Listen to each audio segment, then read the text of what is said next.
Alright. Should be good to go. And with that, so yeah, today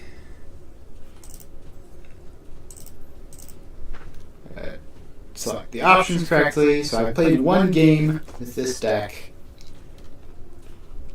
and I won, so 100% win rate. But yeah, it's the most popular deck in the format, and so I decided let's try it out, see what's up. It's the sort of thing, you know, I do love drawing extra cards every turn. I like drawing extra cards every turn. I like just attacking my opponent with like 2 mana 3/2s.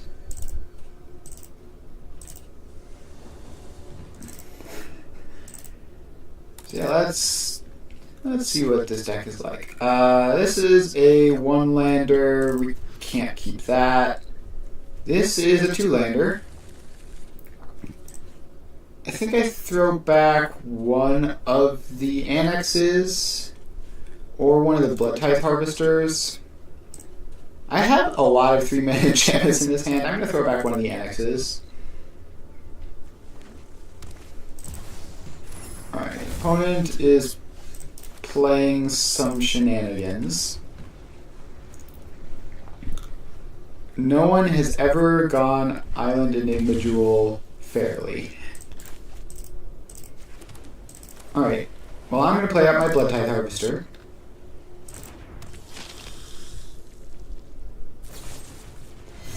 We get a Fatal Push out of them, which is fine. We at least get a blood token.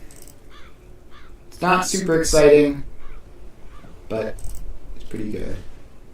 Now they seem like the sort of deck that would be running counter magic.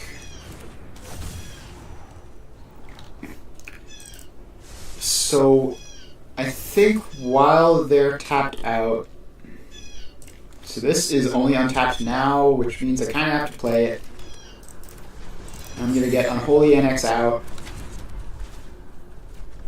And we'll obviously take the damage this turn, but in the future we should be able to do Mutavault stuff. Although next turn we're probably going to do Shieldred. Yeah, alright. They're doing Repurposing Bay artifact shenanigans.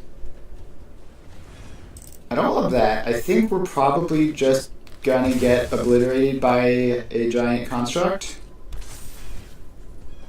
To just get a Tithing Blade for no value. Interesting.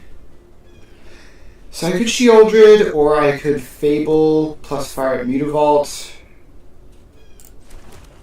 I think Shieldred is better, so then next turn I can Fable plus Blood Tithe Harvester.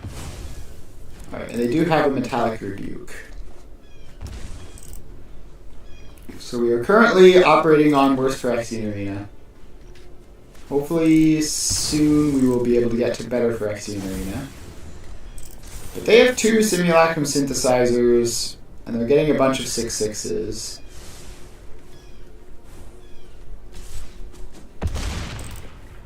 Yeah, this seems not great for me.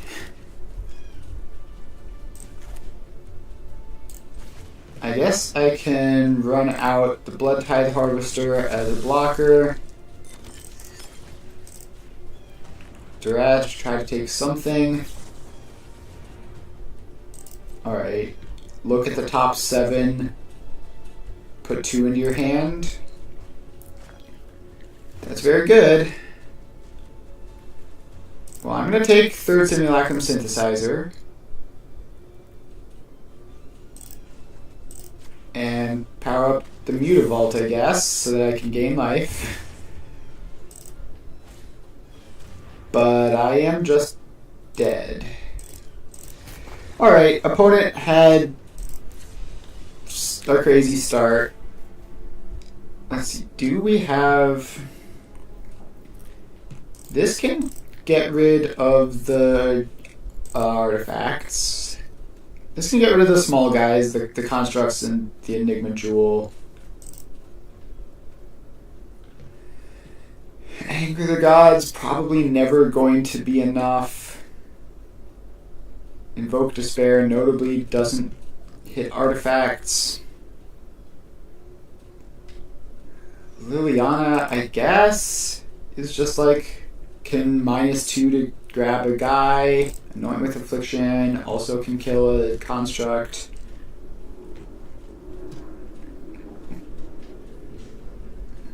So then what do we take out? Torch the tower. They probably don't have small creatures that are going to get torched.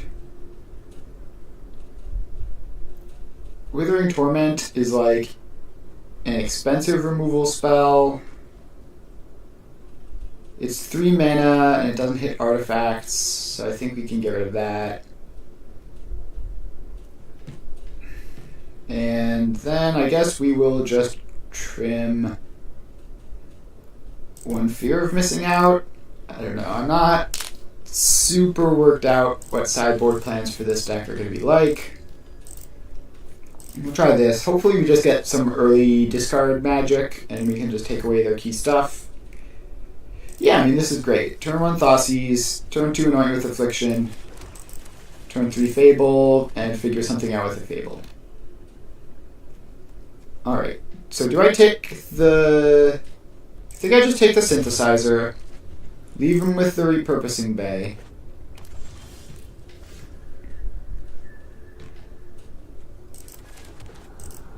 Leave him with the Repurposing Bay, and I don't know, we'll figure out a way around that at some point. Go for the Throat. I didn't notice that in my deck. I 100% should have cut that, obviously. Probably has literally 0 targets. So I'm just going to start drawing extra cards. You can gain life off of the Mutavault starting next turn.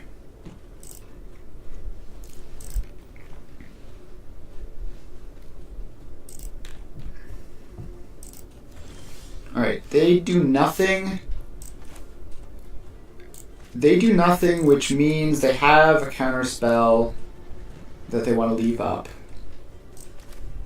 So in that case, I'm going to play Blood Tithe Harvester instead of Fable,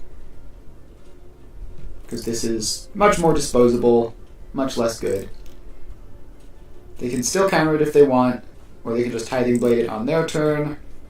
Either one is fine. The fact that they didn't spend 3 mana on Repurposing Bay there is pretty great for me. It slows them down a lot, I think. Alright, give me a blood. Go to end step, fire up Mutavault.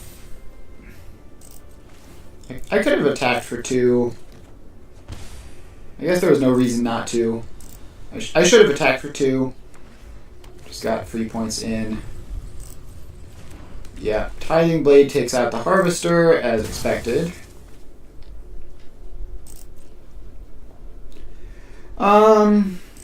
I think we can get rid of the Go for the Throat, because it is just completely useless. Another Black Cleave Cliffs. This one's going to be tapped. Don't tap the Mutavault for that. Just tap some random lands. I should have tapped the Pathway. Alright, so they have the Rebuke. That means they are tapped out, so I can very safely swing in for 2 there and play a tap land. Alright, second Unholy Annex. They're going to be taking a lot of damage very quickly if they're not careful.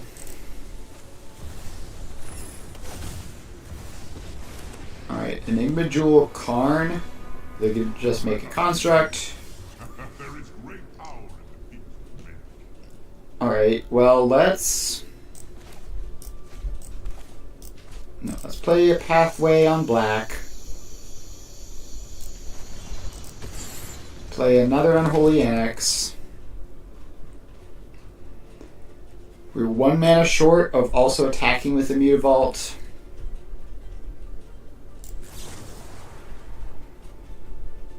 So I guess we blow that up while they're tapped out.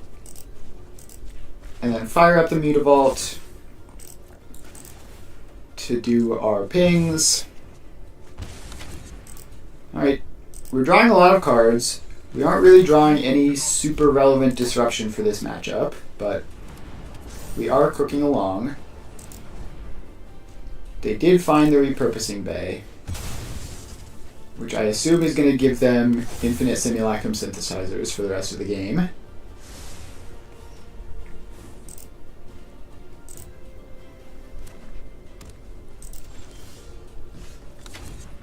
So let's see, what can we do here?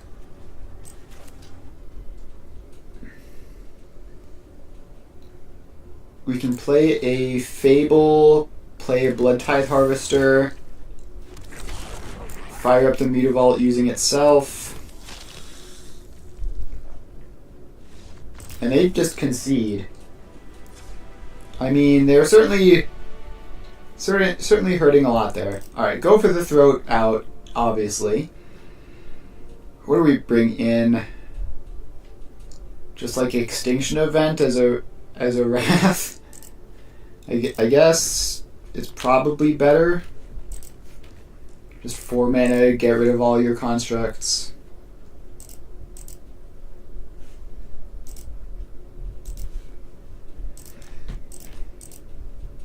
Alright.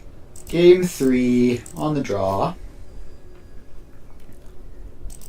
We're going to need probably more interaction than last game. I think we got pretty lucky last game that they were very slow. Double Fatal Push is fine, I guess. Doesn't really solve the problem. Ooh, Thoughtseize off the top, never didn't have it. And take the Simulacrum Synthesizer. And that is like a Ravenous Chupacabra. Alright. Tap land, go.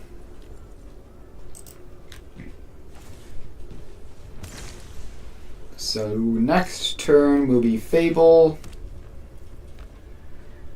And then hopefully we can find something good to do in the future. Just running out a Tithing Blade just to have an artifact.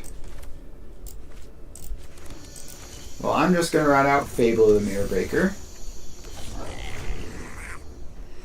I might have wanted to play Mutavault there, just in case I wanted to like attack with it next turn. Possibly a slight misstep.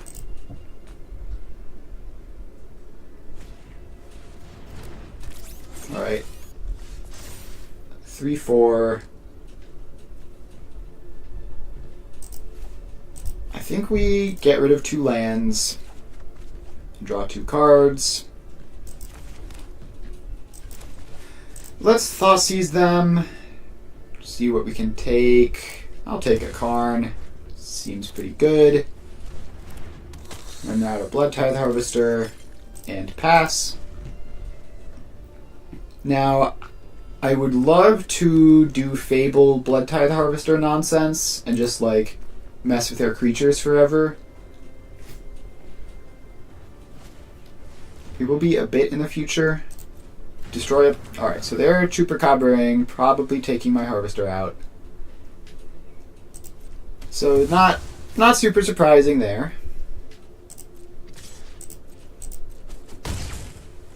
And we are going to have to figure out a way of just like beating a 3-4.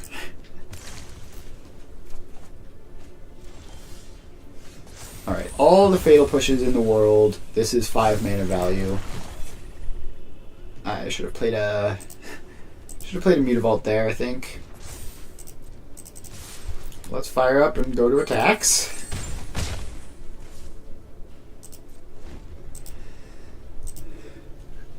So we are definitely not going to be winning this race, especially not when they have another Fatal Push in hand.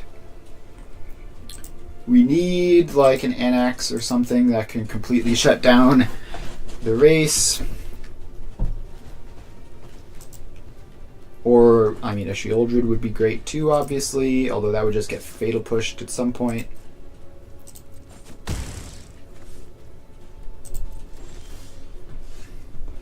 Fear of missing out can definitely swing a race.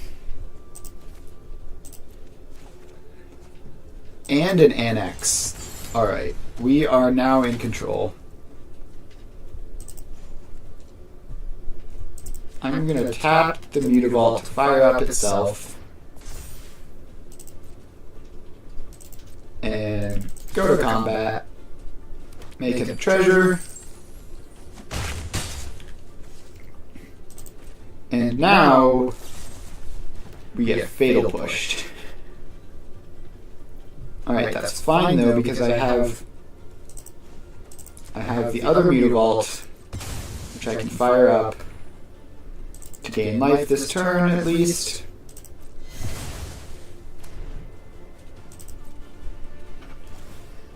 Thank you, Goblin Shaman, for the treasures. And so now we're only taking net 1 a turn. And we also have a fear of missing out, ready to give extra combats. Yeah. 2 Tithing Blades is pretty good, but sorcery speed removal is not gonna stop the Mutavault. And we're getting achievements. Alright, let's keep on running them.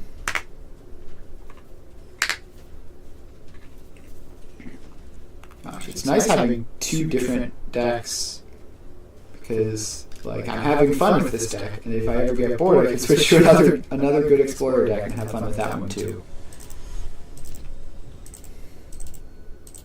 Alright. Opponent has an interesting username. And this is a 2-lander, but like it's a pretty good 2-lander. Play a basic Swamp, and then a Verge, Blood Tithe Harvester on 2.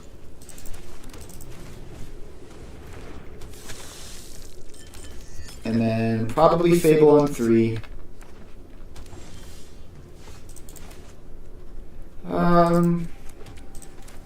I'll get another red source. I have double black already. So opponent is Grixis. Probably Grixis control. So accordingly, I'm going to get rid of my removal.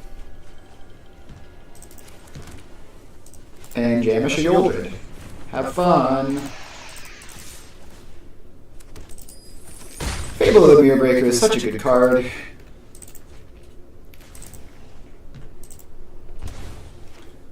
So this is X, tap.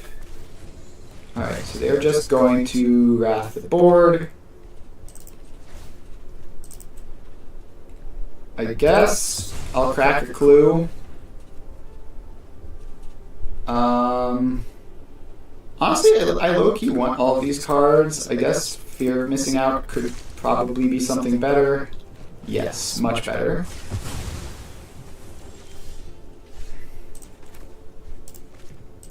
Alright, give me... Make sure the Mutavault stays untapped. Fire this Mutavault up with the other one. Go to combat. And draw a card. Ooh, another Unholy Annex. I hope you have more enchantment removal, opponent. Blood Sun, lose all abilities except mana abilities. However, I have a Blade of the Oni. And a second Unholy Annex. Alright, Brazen Borrower does mean I'm not getting him this turn. But I am still drawing 2 additional cards a turn for the rest of the game. He says before getting Ugin the Spirit Dragon. Lotus Field. Alright, so it's Grixis Lotus Field, that's what they're up to. The good news is that they blew up their Blood Suns, so I guess I'll fire up the Mutavaults and kill the Ugin.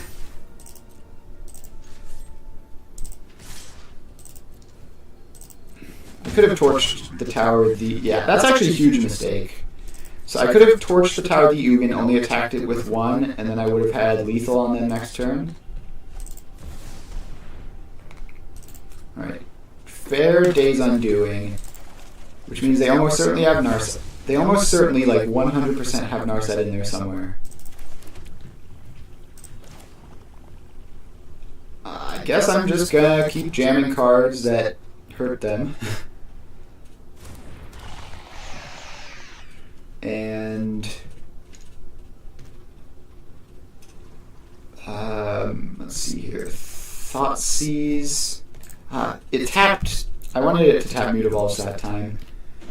So now I don't have enough colored sources to do everything. Alright, we're still absolutely just going to Thoughtseize them here. Alright, there goes Shieldred. Yeah, double Narset, double Deduce. Well, I'll take one of the Narsets, I guess.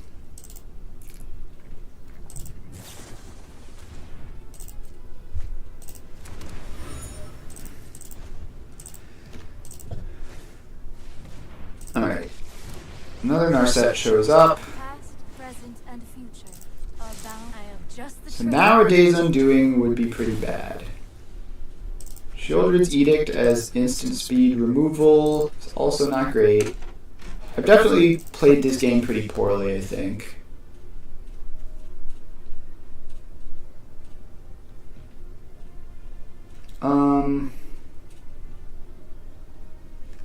They have 2 unknown cards. I think I fire up double Mutavault. Get them to rip the Shieldred's Edict. And then... Alright, there goes the Shieldred's Edict.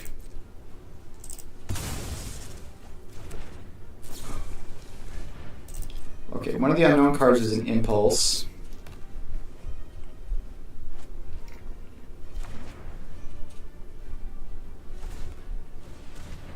And they're just generating a ton of mana.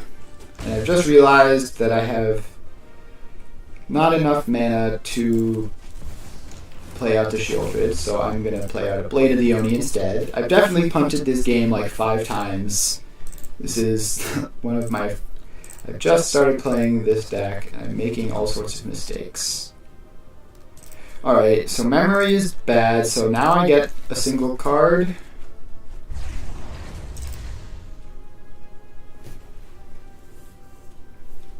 Alright, we are pretty much on... Maybe they don't have instant speed removal and this Mutavault can chip in another 2 times. I think I would have won if I'd played better on those couple of rounds earlier.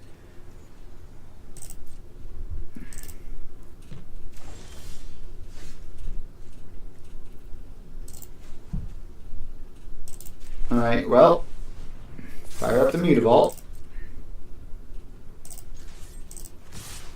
Attack face. Airtie Resurrected, so that is going to blow up a thing and not draw me a card because Narset.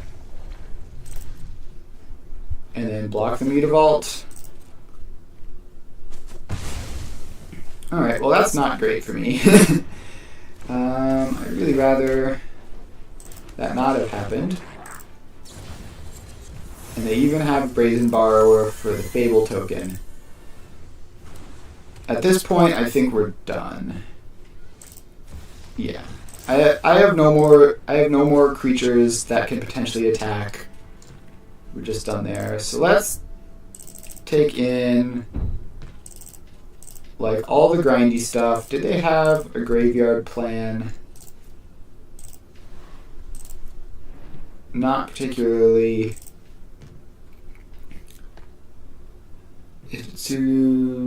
Alright.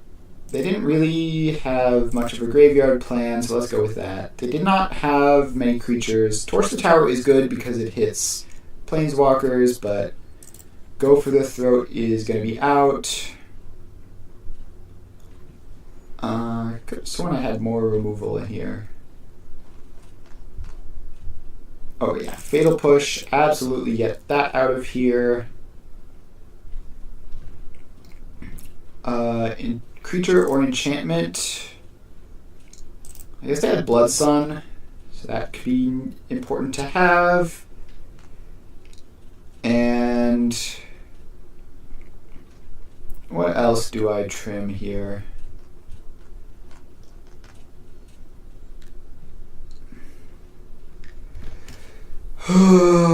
Making cuts is so hard. I guess Torso Tower is like only 2 damage to a Planeswalker. That's not that much. Alright, we're gonna run this back. I should have won game 1. I made 3 mistakes that I could have recovered from, and then I made a 4th mistake, and that was too much. So, I mean, this is fine. We have turn 1 Duress. We certainly have a curve. We have interaction, early threat, card draw. I think I throw back the Withering Torment.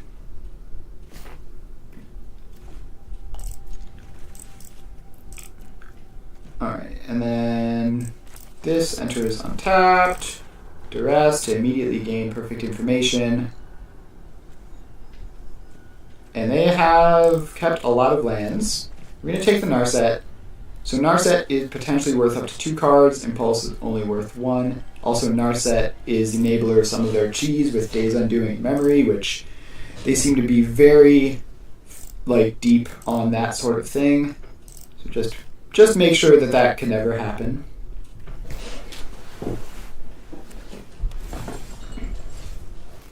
Alright, Damping Sphere is great. I think it can wait, though. They are not... I would like them to put a fair Lotus Field into play, if possible. Thinking that it'll be good, and then hit him with a Damping Sphere after. Alright, I could Duress plus Damping Sphere here. I think I'm going to go to combat, take my 3 damage, and then Unholy Annex, and start drawing. I do need to hit 4th land at some point. It would be nice. Alright, there's 4th land. Let's shock that in Duress and Fable. Alright, they drew another Narset. I'll take another Narset. And so they only have Impulse. There's no point doing fancy sequencing here. Display our spells and attack for 3. So we still do not have a demon. No Meter Vault in sight.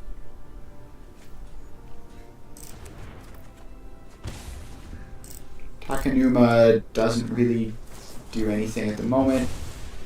They are getting rid of all of my Blood Tithe Harvesters, which I guess that's what you have to do. Yeah, they concede. They're just cooked that game. They drew a lot of lands. And I discarded their 2 good spells. Alright, let's win in game 3.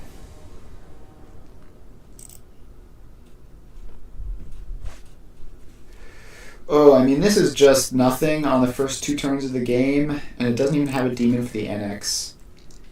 Alright, this at least has a Duress on 1. So this is tapped unless you control 2 or more. This is tapped unless you control 2 or fewer. I have to make sure not to play the wrong one. Alright. So they're going to try to discontinuity to turn their Lotus Field on. I think we take that. So now they're going to have to find some other way of... They're going to have to find some other way to get Lotus Field cheated into play, which they very well might. They have an Impulse, which is a lot of looks.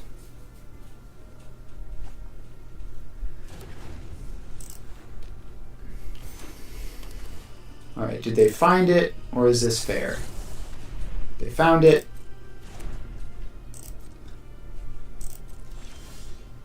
Opponent officially has mana.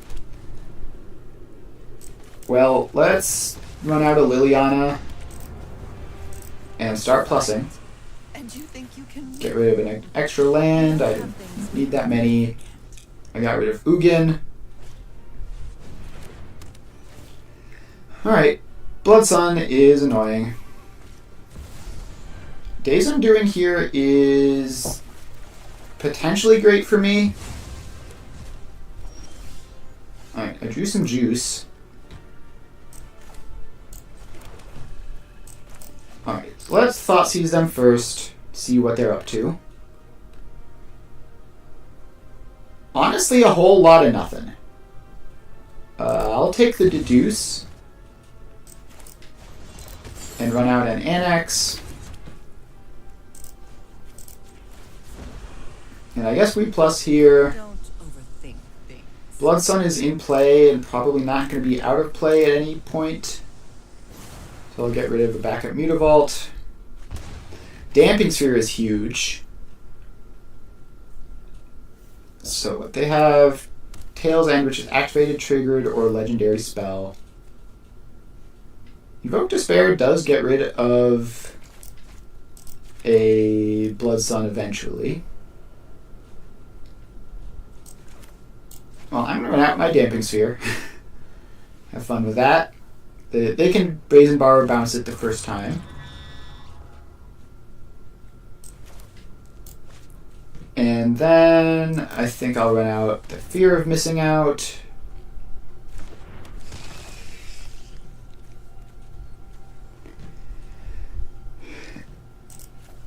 And I think we toss the Reckoner Bankbuster.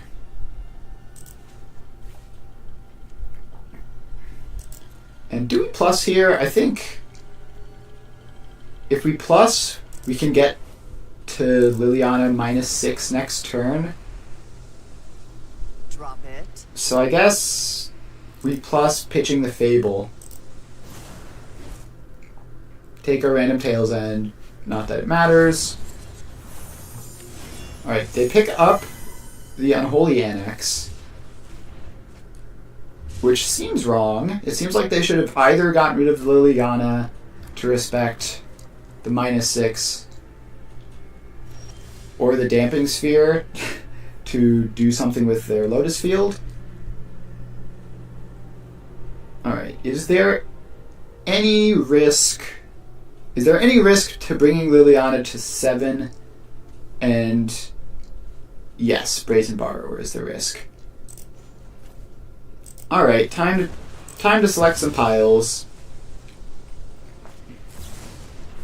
Alright, they just discontinuity. That is pretty bad.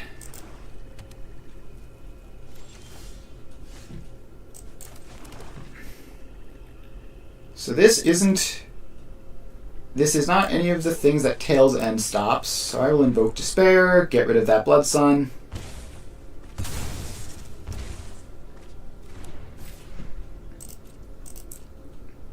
And attack for a bunch. Yeah, okay. That's a Tail's End that they're not using for nefarious purposes. Pretty happy with that. They're Locthwain drawing. So basically, the question is, can they find a Haymaker? And is their Haymaker going to be enough to beat what I have here? Alright, Unholy Annex. They do not show me a counterspell for the Unholy Annex. I'll fire up the Mutavault and attack. And they concede. We get it done against Grixis. What do we even call this? Grixis Lotus Field Narset? Grixis Lotus Field Narset. Managed to get through. Yeah, we should have won game 1 as well if I was playing better. But that's why you play games, so that you can get better and notice those things and not make the same mistakes.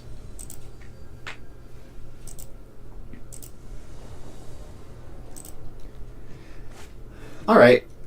This is double Thoughtseize.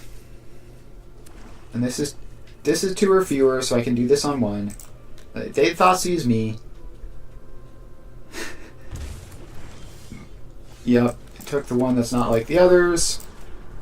I'll Thoughtseize them back. And they're ninjas. Alright. So that comes down next turn. So I can take the Flood Pit's Drowner now, take the Kaido later, or I could just take Preacher plus Kaido. I think I take Kaido now, and I take Preacher next turn, and say Flood Pit's Drowner is like a 2-mana 2-1.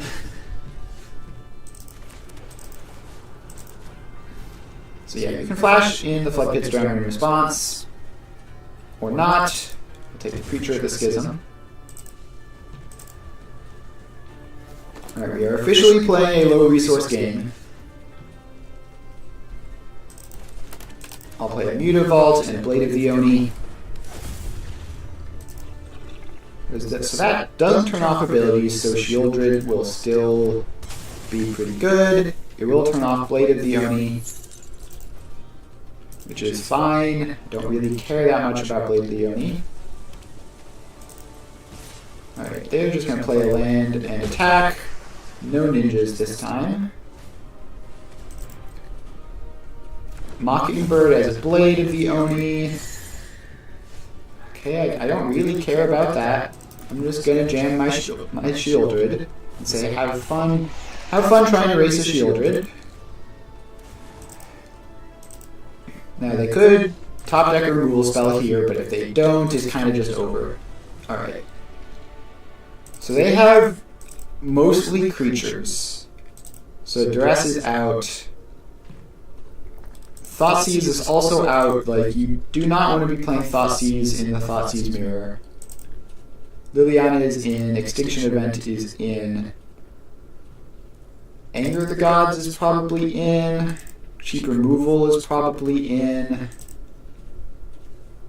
So they're just like straight up ninjas. Hidetsugu Consumes All is probably bad. These are not mana value 1 or fewer. Bankbuster is value. Invoke Despair is disruption and value, but it's expensive.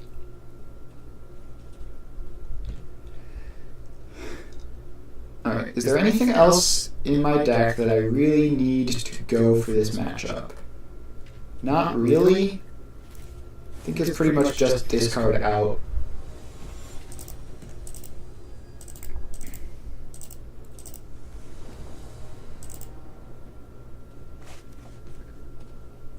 Alright, this hand is great. We've got 2 mana into 3 mana into 3 mana into 3 mana into a sweeper. And obviously we get Thoughtseized. And they immediately concede. Man, this Thoughtseize card is bad. 1 mana, you lose the game. That doesn't seem worth it. I don't know what that means. It could be like their hand is just very badly set up for my hand. It could be they just don't like playing against Rakdos Midrange. Tough to say.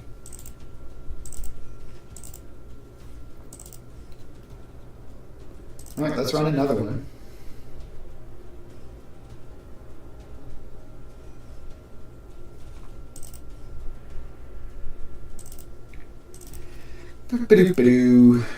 Waiting. While we are waiting, make sure to follow if you've been enjoying. It helps me out a lot.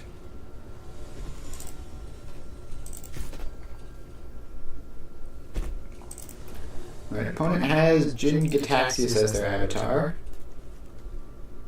This hand is great. The mana is a bit sketch. I do not love pathway-only hands. But, I mean, this is Thoughtseize on 1, go for the Throat, or Torch the Tower on 2.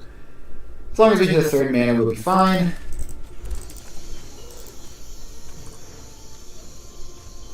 Alright, so they're this deck. I think we just take the Archaeologist. We can torch the trainer.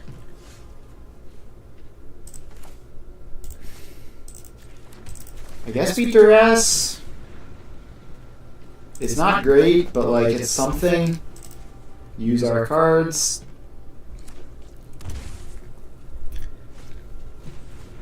So they get to put the trainer in play. Make them choose their spell before they know they won't have a trainer. And that's exactly why. Get out of here.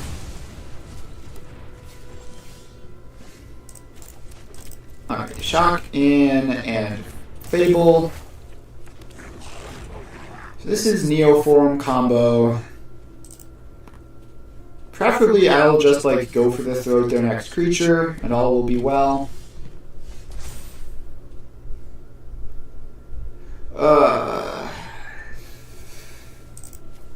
I think I get rid of the Fatal Push, and I find another Fatal Push anyway.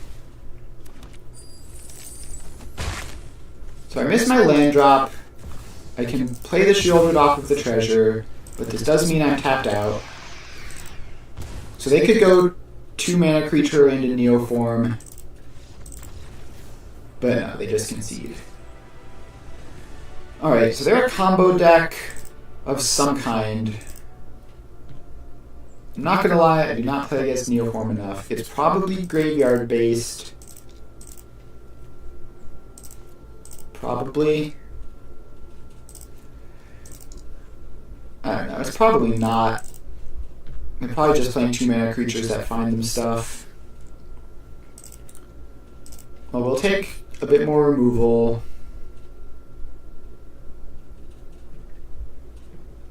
And what are we cutting here? What are we cutting here?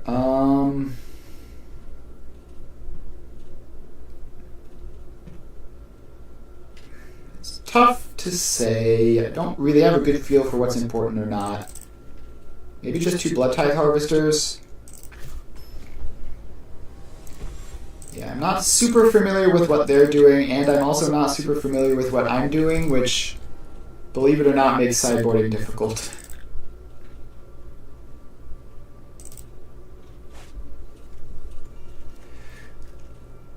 The mana here is pretty terrible. I can have black or red, which is not enough to cast Blood Tithe Harvester either way. I don't have an early discard spell to mess with their combo. I think we mulligan that. And this is fine. We will throw back a Blackcleave Cliffs. And time to see if turn 1 duress is good enough. Essence Flux or Fading Hope. Oh, they're Oculus, that's what it is. So it is graveyard based. It is graveyard based. So I'll bring in the Graveyard Hate for game 3, if we get to game 3. And I've just completely misboarded.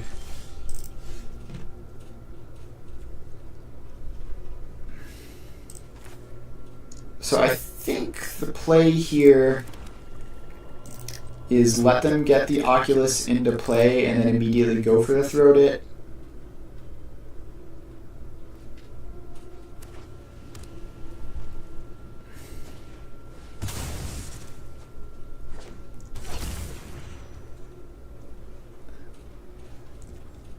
They do have the Fading Hope, which means this isn't going to work.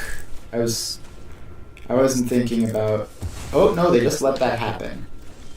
That's curious. Well, I'm going to play my only castable spell.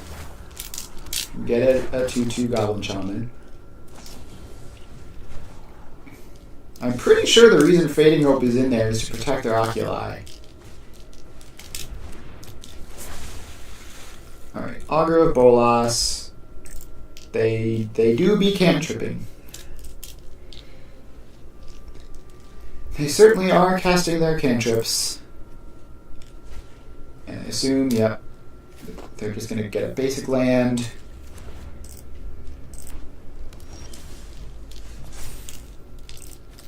I think we get rid of the 2 non-Mutavault lands, draw 2 more cards, and with that, we just slam Shieldred and say, what are you going to do about it? Time to start getting clocked. Another Augur of Bolas. And a Bushwhack. So fight isn't great here.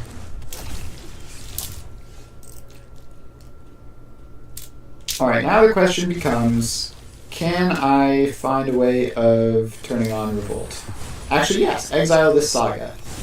That's entertaining.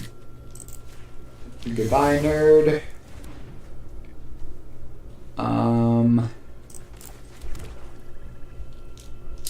I guess we can Fatal Push the face down card as well, just in case that was another... No, it was a Neoform. Mutavault doesn't have meaningful attacks here, so we're just going to jam in with Shieldred. So they currently, at this very moment, have no Oculi or ways to get one. This Archaeologist may or may not find one.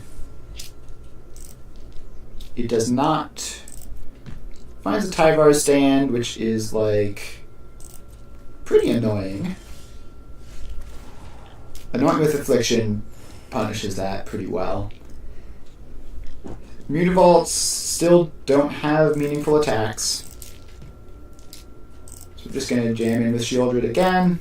If they try to Tyvar stand, I will... Yeah, so if they try to Tyvar stand to get me, I can Anoint with Affliction.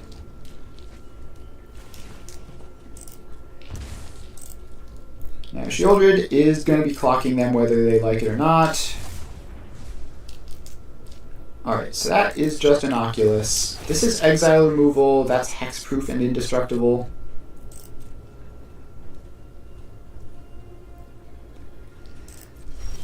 Alright, well, so Tyvar stand blows out Shieldred attack and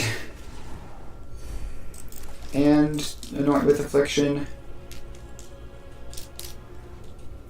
But if I attack with Shieldred and they try to blow it out with Tyvar's stand, then I can get them with Anoint.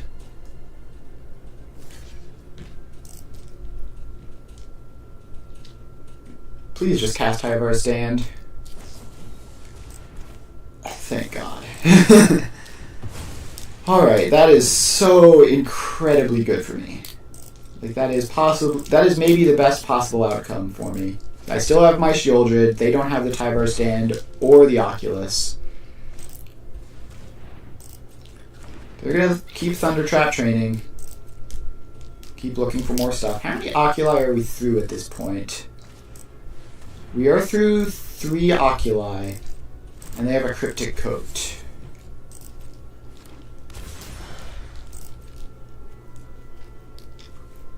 Well, Cryptic Coat might pose a bit of a problem. And the fact that I just keep drawing freaking lands.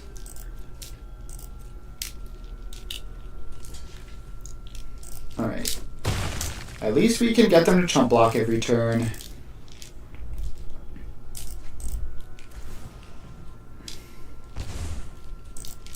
If we are getting to the point where, like, they could just conceivably throw a bunch of dudes.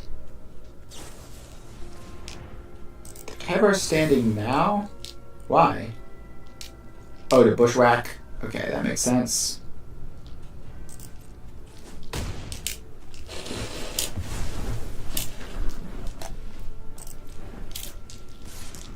Alright, well, now we both kind of have nothing.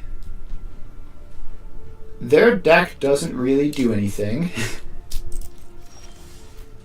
I keep drawing lands. Attacks still don't work because they have the stupid Augur of Bolas. Otherwise, I could fire up a Mutavault.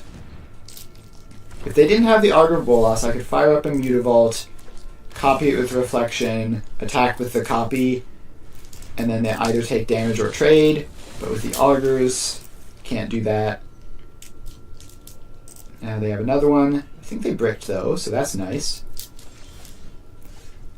Another land. I do love drawing lands. Now the good news is Reflection plus Mutavault is holding them back. They're down like 3 of their 4 oculi. Alright, fire up the Mutavault. Copy it with the Reflection. Fire up the copy. Pass the blockers. Please, didn't not let me block. Oh right, Cryptic Coat is... Does Cryptic Coat give it unblockable? Yeah, it does. So we're going to need to do something pretty quick. Hello! Nice to see you again. We're playing Magic now. Creature or enchantment, those are equipment. So I can blow up one of the augers.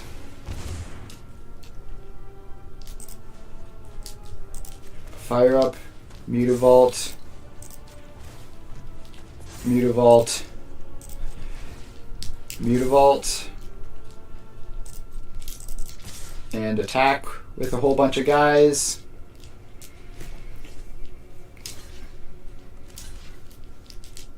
So we need to find something. We need to find something soon. These Cryptic Coats are going to completely bury me. I need a Sheoldred or a... What's it called? I need a Sheoldred or an Annex. Annex is great. Possibly the best draw on the deck. We're just gonna have the Annex, fire up the Mutavault, and pass. More lands, but they are at 2, which means they are dead to Annex next turn. This has been a wild game. They bricked on the Thundertrap Trainer and die. Alright, well, that was fun.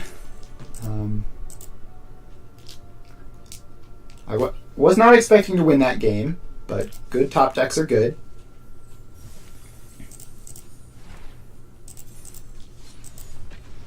Alright, let's do another one. We've been on a pretty good streak so far.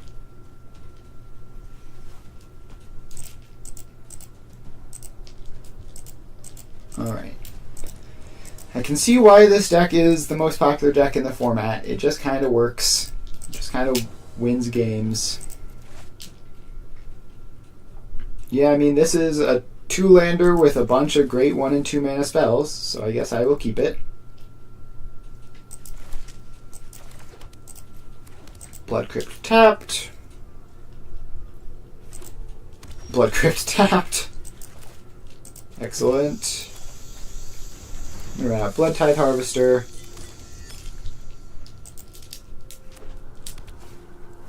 They have fear of missing out. I would love a land drop. I don't hit a land drop. I will cast a fear of missing out to try to find one. And we bricked. Well, we missed our 3rd land. We have more fear of missing outs to try again. But we're in a pretty bad spot right now.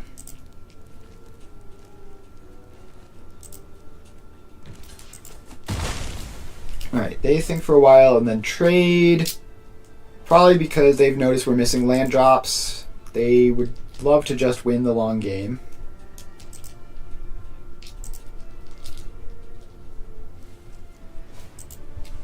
A Duress will probably take Thoughtseize, if I had to guess. Could take... yeah, that makes sense. Probably the best card in my hand. Alright, they have another fear of missing out.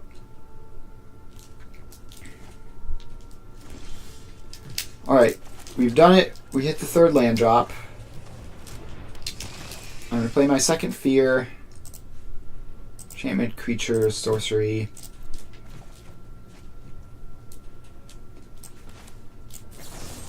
So now I can start attacking them with fear of missing out, which is pretty cool. So you get to untap and then attack again.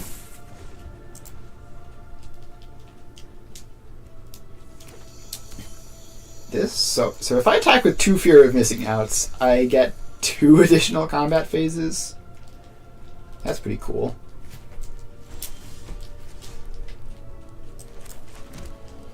Alright, let's attack with our 2 fears. And untap our 2 fears. Alright, they destroy 1, that's fine. This is turn a thing from your graveyard to your hand.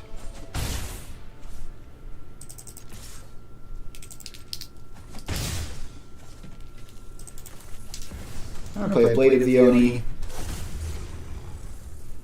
And probably just Cycle of Blood. We are definitely the beatdown right now. They have a whole bunch of removal. Fear of missing out is kind of crazy on offense. Alright, they have their own blade. Ooh, they have an annex. I think that means we lose the game. Unless this is... No, it's not a removal spell. Okay, so the good news is they don't have a Mutavault. So this fear, trading with the blade. Alright, so they don't trade with the blade, so at least we are still dealing damage to them.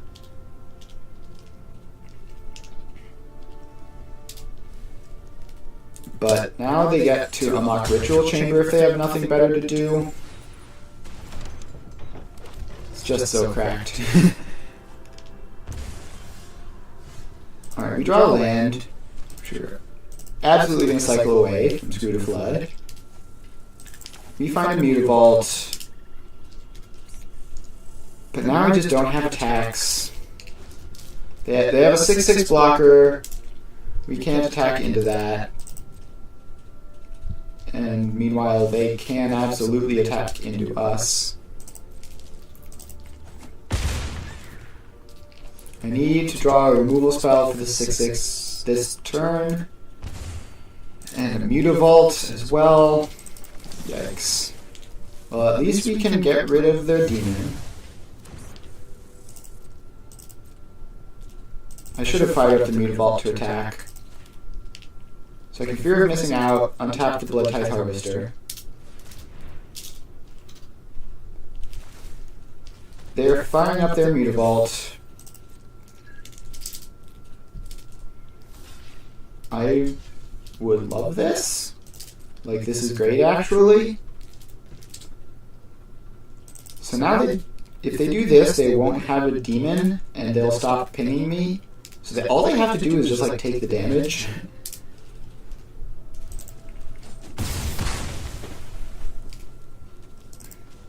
Alright, well, I will fire up my Mutavault and attack them for 2. On the second combat phase. And now we get to sit here. Now we get to sit here and wait as they draw another Mutavault. Which probably is the end for me.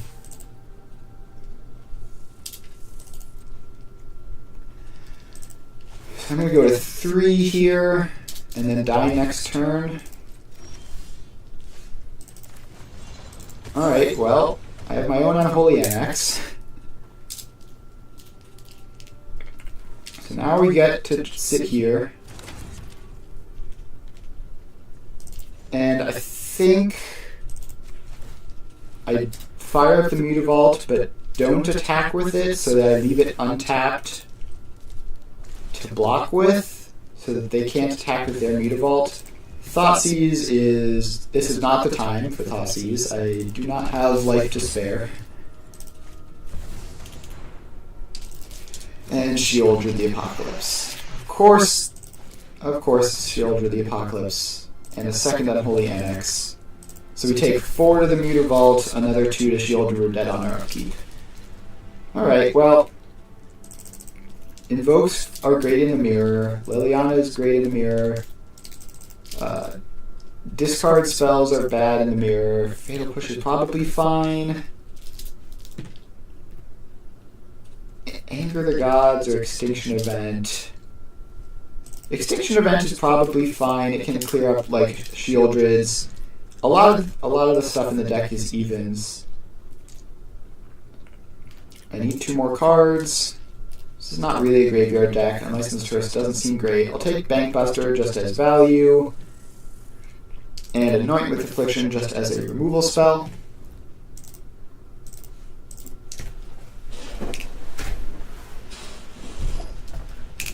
So we are down a game, but we can pull this back. I mean, this is a lot of lands. You never mulligan against the discard deck. Even if they're playing well, they've taken their discard spells out, but a lot of the times they don't. So a lot of people don't take their discard spells out, and then if you mulligan a 7, then you just get obliterated. So this is sort of... I mean, it's 5 lands, 2 spells. It has 2 Mutavaults, so it's sort of like 5 lands, 4 spells. Maybe the Mutavaults are like half a spell. Alright, and they are mulliganing. So that's always great to see.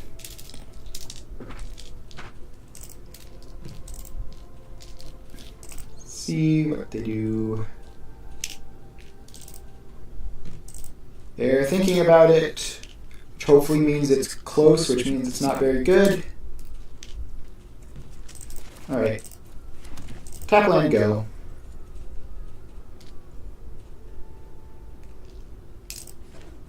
They say tap land, go.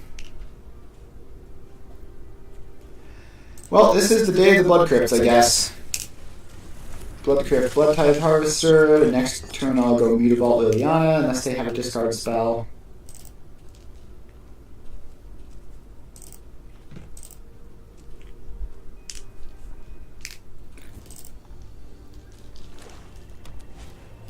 Alright. That's pretty great for me. They even discard an Annex. So I'll go Liliana, get rid of your fear. Something suspicious is going on. And for what? So if they get rid of an Annex, what does that even mean? It means they probably have a bunch of 3 mana stuff. They probably have another Annex. Now I have drawn more lands, which is not ideal. We get the old Thoughtseize whiff. And draw even more lands. The old Thoughtseize whiff. You won't be outsmarting me.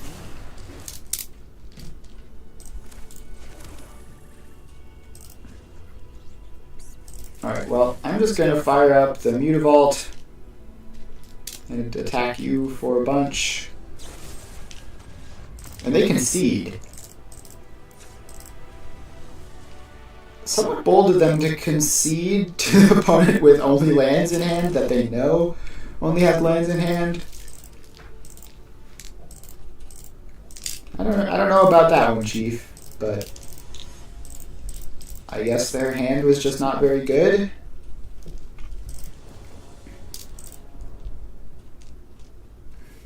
Alright, well, we are 1-1.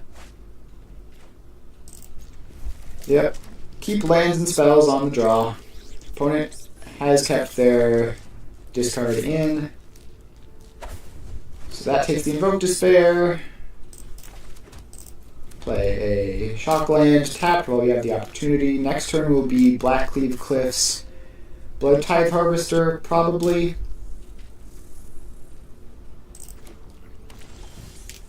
Ooh, Unholy Annex. Sneaking in past the first discard spell, at least.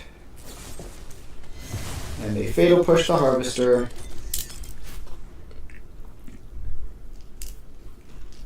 So hopefully next turn I just go Land Annex. They play Fear of Missing Out.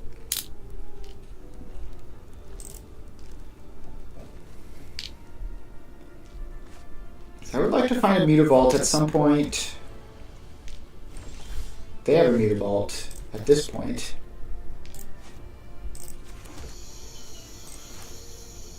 I think I am still just slamming the Annex.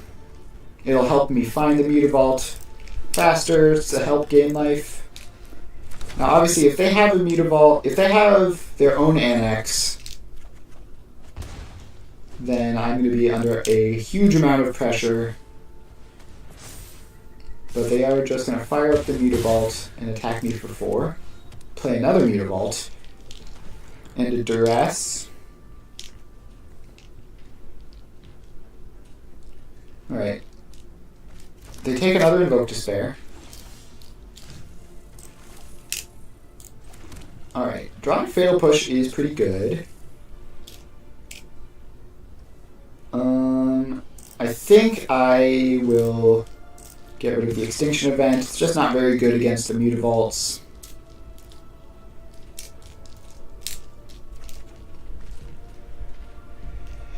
And do I play my Fear of Missing Out? I guess I can play the Fear of Missing Out and hold up single removal spell.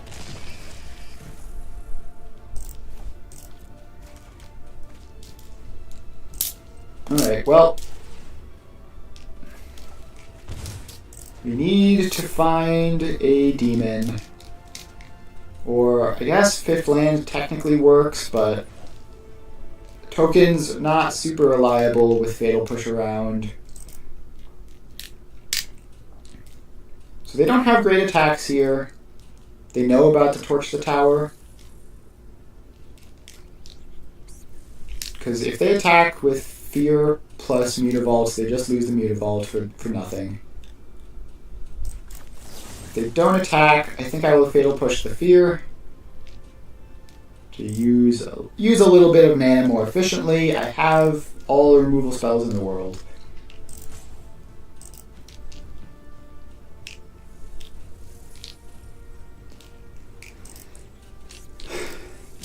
Opponent is thinking. They are doing some thinking. I wonder what they are thinking about. Could just be not expecting to have a pause. They might have gone to do something on my turn. Alright, they are here. They've just let it happen.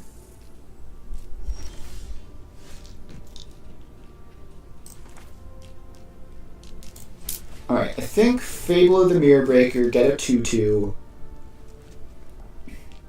Fear of Missing Out attack. So the discard 2 draw 2 will give me my best chance of finding a demon next turn.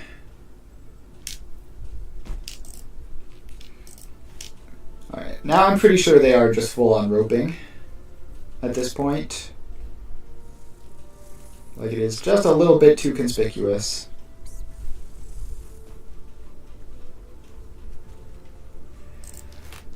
Please, opponent, don't waste our time. Alright, they've actually let the timer expire. And they've looked at everything that's going on and conceded. Alright. That makes sense. And we rank up to Platinum 1. We are getting some ranks today.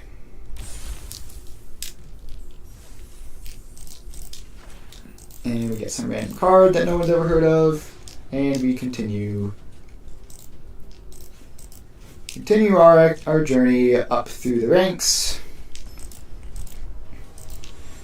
So once I finish this quest for casting creature spells, I will have enough gold to enter a draft. I'm not sure whether I will or not, though. I think the plan is going to be to save gold until I can do 2 drafts with only gold in a stream, and then take the gems from that to get the what's it called? Battle Pass. What's it called? Mastery. Whatever that thing is. Whatever that thing is that gives you a lot more value in the long term. I think I want to save up for that. So they're going to Thoughtseize, take the Unholy Annex.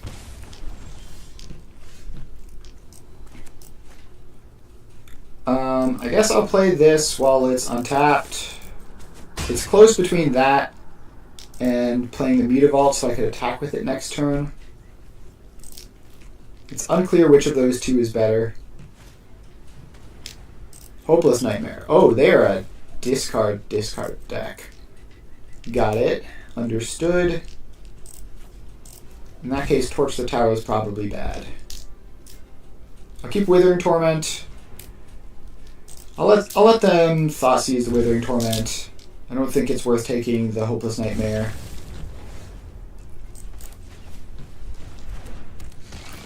So Fear of Missing Out can turn this Haunted Ridge into something. In this case, that something is a Thoughtseize. Yorion, Doom Foretold. Gross. No Doom Foretold for you. I'm going to attack you for 3. So they have Yorions as companion and just in the deck. That is a level of commitment. Fortunately, they've let us see what they're up to. So, let's see. I mean, how do we sideboard for this? Ooh, a bot. Goodbye, bot. That's fun. It makes me feel like a streamer. I guess we take Invoke Despair. It hits enchantments.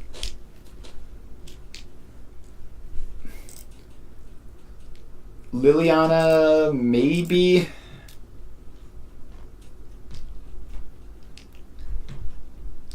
And what do we bring out? Probably 4 Fatal Push out. Go for the Throat can kill a Yorion.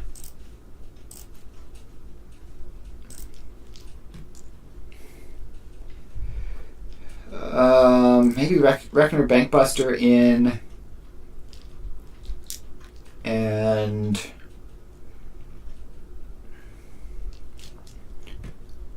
Torch the Tower out. And then a cheeky one of Hidetsugu Consumes All. I don't think the card is very good, but it seems like it might be marginally better than a lot of the other bad cards in this deck. So they're Doom Foretolding. This hand is great. This is like everything you could ever want. Thoughtseize, Annex. Opponent seems to have mulliganed. I think I saw that flicker in the background.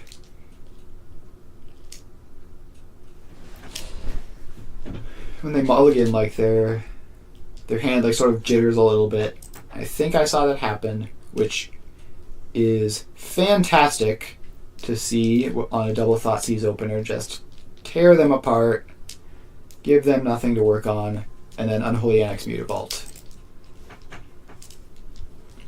Yeah, they went to 5. Sorry, opponent. You probably... Yeah. Understandable. Their hand no longer has spells in it.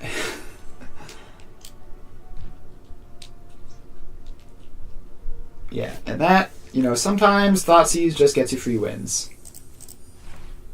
Ooh, Drag to the Roots. That's a spell.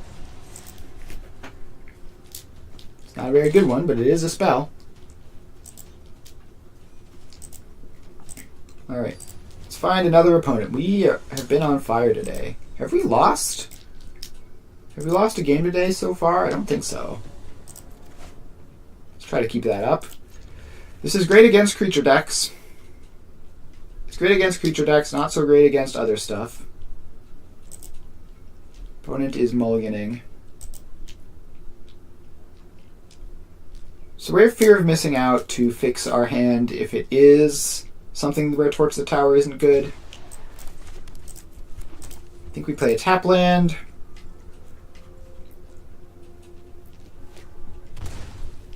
Alright.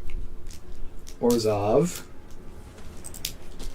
Orzhov plus Thoughtseize makes me think they're playing with the new god, but what is that guy called? Ketramos or something like that?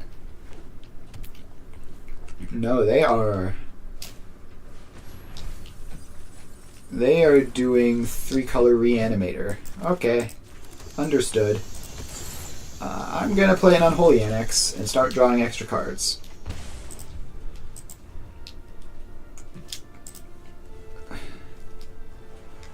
So they are Say Its Name, Grizzly Salvage.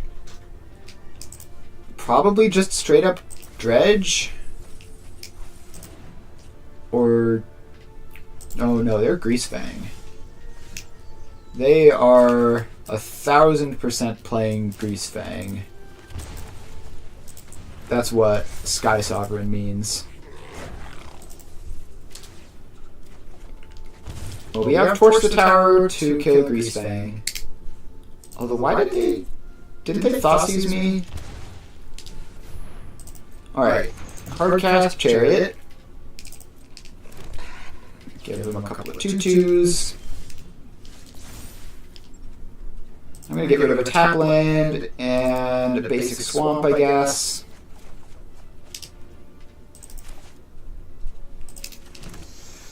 Alright, now I could Shieldred and hold up Torch the Tower. Let's attack first. That's proof 4, so if they want to trade, it'll make things mildly more awkward for them. Abzan, that's what the color combination is. Yep, they're going to be Abzan Greasefang. I have not seen this in quite a while. Alright, we get a treasure. They crew her up.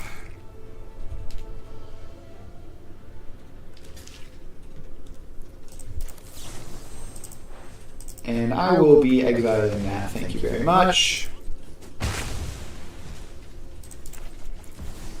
And now we play Shieldred, and we have Torch the Tower up, including Bargain if necessary. Shieldred also nullifies the life loss from NX.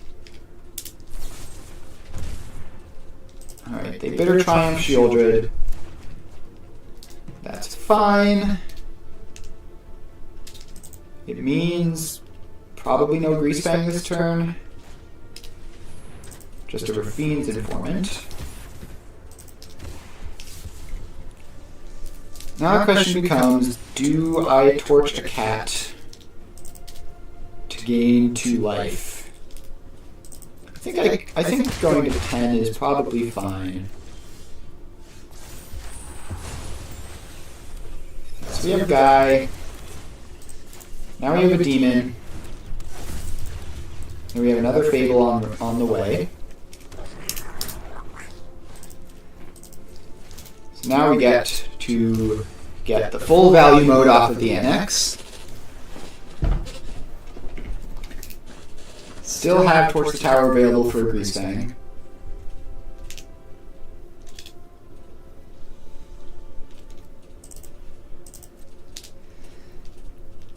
And let's see, what am I willing to trade off here? I think I'm willing to trade that. I think I'm just willing to trade off both of these guys. I want to keep my demon, obviously.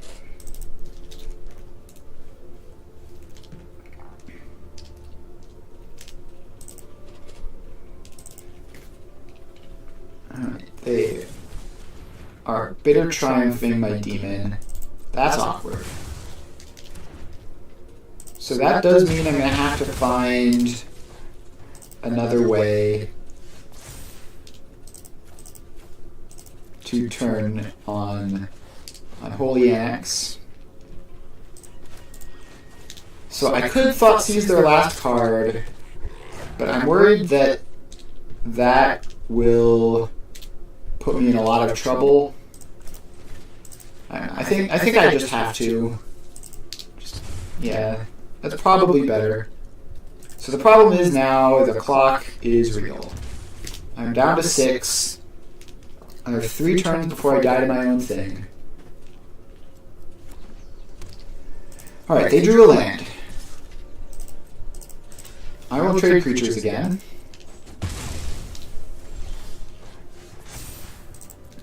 Alright, second Unholy Annex.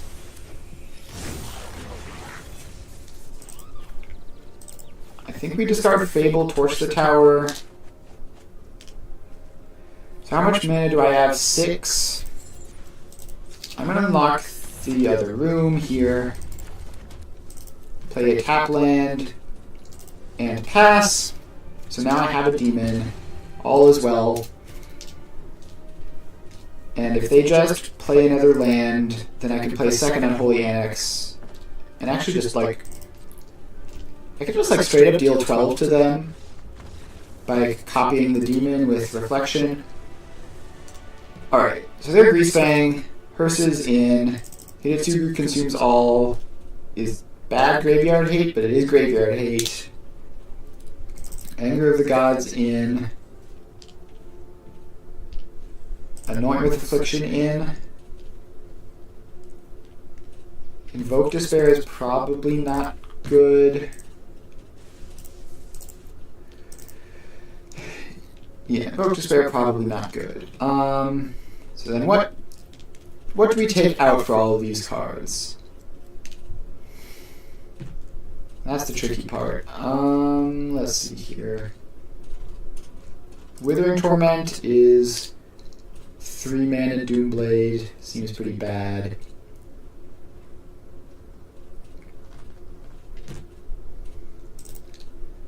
Is this another discard out matchup? It's probably Duress out. Thoughtseize is probably fine.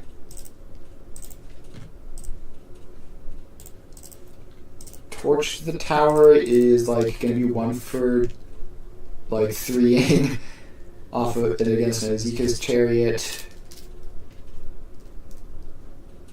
Go for the Throat doesn't kill vehicles. I don't know what I'm doing. Sideboarding with mid-range decks is hard because all of the cards are just kind of good. Like, it's one thing if you're playing against a creatureless control deck, and you can just say, well, I'm going to remove all of my creature removal. It's another thing if you're playing against a hyper-aggro deck, you say, well, remove all the clunky top end. Mid-range deck versus mid-range deck, it's like, all of my cards are good, none of my cards are bad. How do I decide what to sideboard?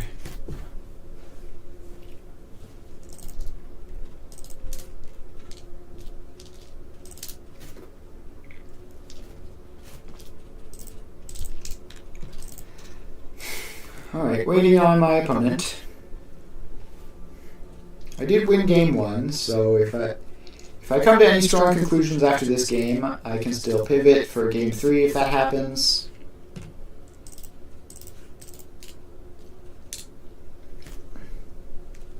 Opponent seems to be DC'd. They haven't selected to play first.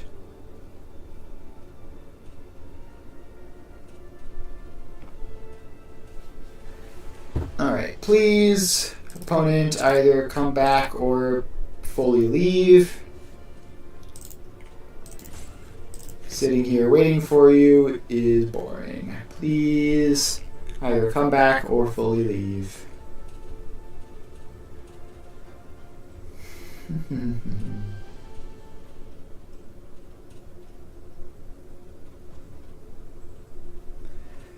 Alright, well, the timer is almost reached 0.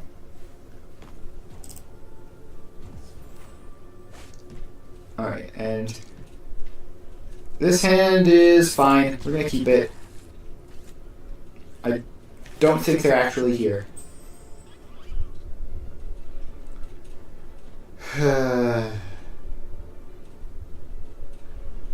I really feel like the timers need to be less forgiving, I guess.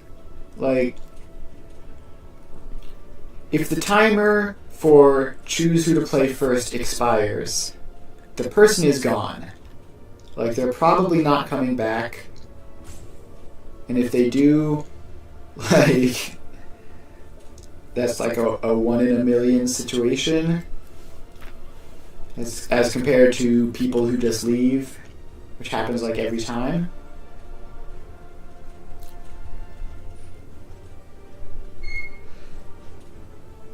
Alright, please let the timer expire. Alright, cool. That's fine. The game has finally decided the opponent is not returning something I learned like a minute ago.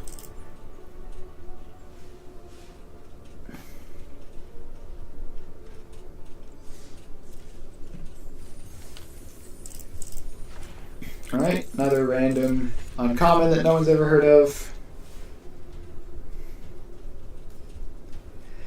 And let's play another. Hopefully we get to actually finish a match this time.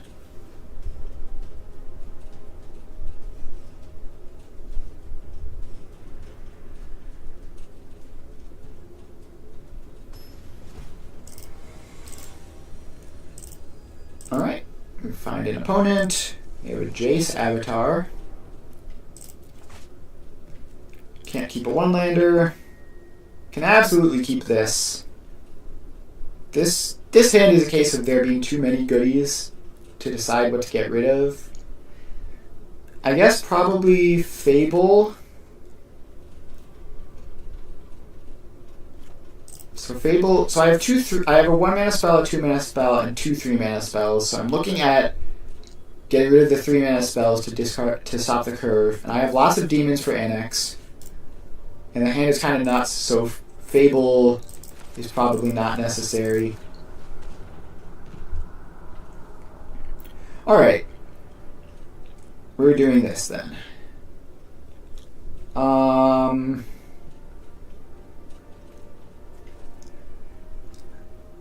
I think we take Farewell. Just because it's the thing that gets rid of my Unholy Annex.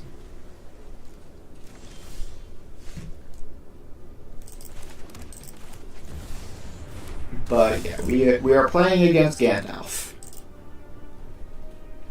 Which is perhaps obvious based on the Jace avatar, but... Alright, they have one unknown card. If it's a 2-mana counterspell, then so be it. Hallowed Moonlight.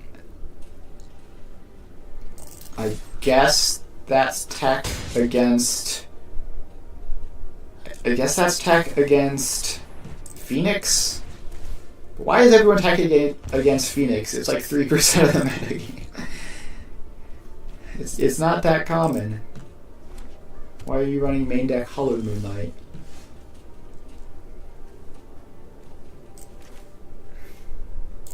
Alright, so they have 3 mana now, which means Wandering Emperor still not currently live. No More Lies takes a spell. I will Thoughtseize. And take Teferi, I think. Alright, we do find the land eventually. Not in time, but eventually. So we are insulated against either Wandering Emperor or Supreme Verdict. Okay, so they're holding up Wandering Emperor, which we know about. I'm just gonna jam Shieldred and pass. So I don't want to attack with the blade because that lets them get rid of one of my creatures. Shieldred should be basically forced to Supreme Verdict now. They're at 6. Alright, Supreme Verdict happens. And I think I fire up the Mutavault, get my attack in, and Thoughtseize them. Memory Deluge is simply too slow. Wandering Emperor, probably also too slow. They're at 2. So I guess technically Memory Deluge gives them outs. Technically. Whereas Wandering Emperor just objectively didn't.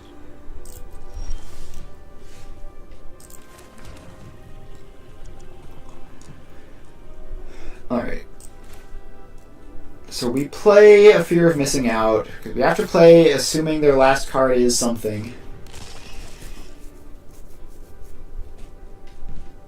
And discard Fable.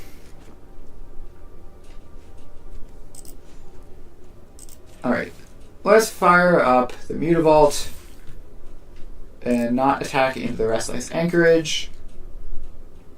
Unholy Annex trigger on the stack. They do have March of Otherworldly Light for the Mutavault. So the game continues.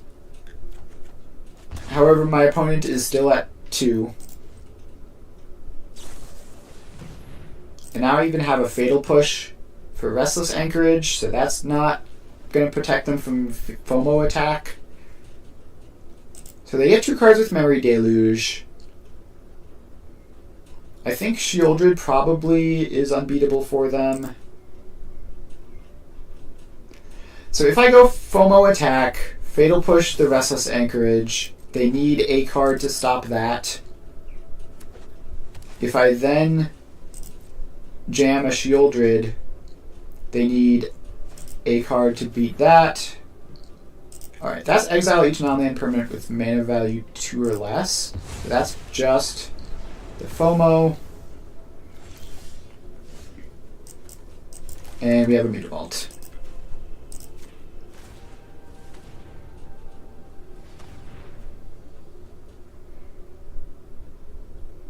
Alright, so they can Field of Ruin my Mutavault to stop that.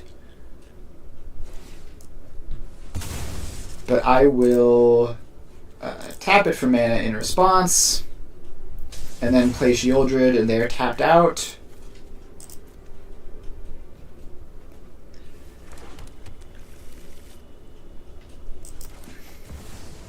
So have fun with that. I could have also... Actually, it would have been better to unlock the Annex, I think. Because it gives them less outs. Alright, we're playing against Gandalf. Fatal Pushes out. Torch the Tower can kill Planeswalkers. So we'll see if we have cuts. Withering Torment out.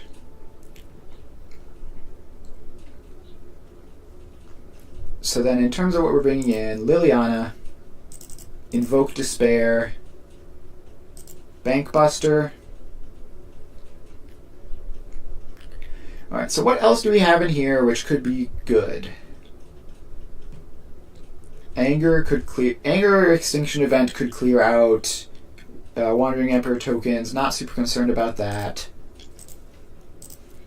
I guess Withering Torment can blow up a temporary lockdown and get me some of my stuff back.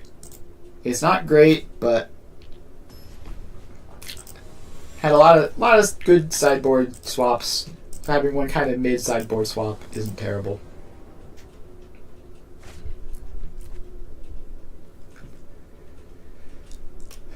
Alright, this is like fine. It's not exciting, but it's certainly keepable. Duress makes it much, much better. Turn 1, Duress you. I think we take... With this hand, I think we might take Supreme Verdict. and try to run them down, or take Memory Deluge and try to grind them out. These are the two options, right? And with Blade of the Oni, Fear the Missing Out, Fable, I think we take Supreme Verdict. Oh, we even draw the Thoughtseize. So that's great. I think we lead on FOMO, discard the Torch.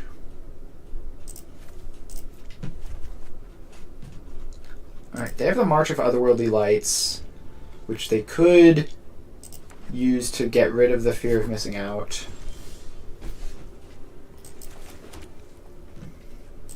Alright, so now I think we Thoughtseize them, and then depending on what we see and what we take, we'll either play Reckoner Bankbuster or Blade of the Oni.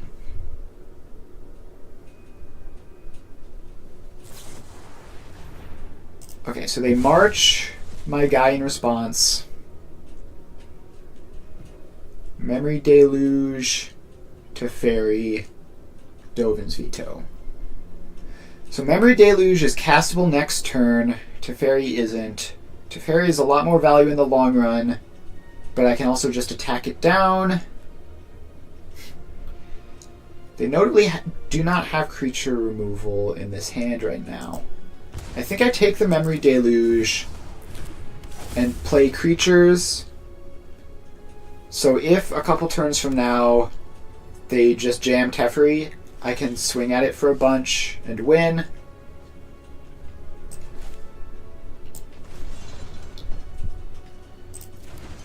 They have Dovin's Veto.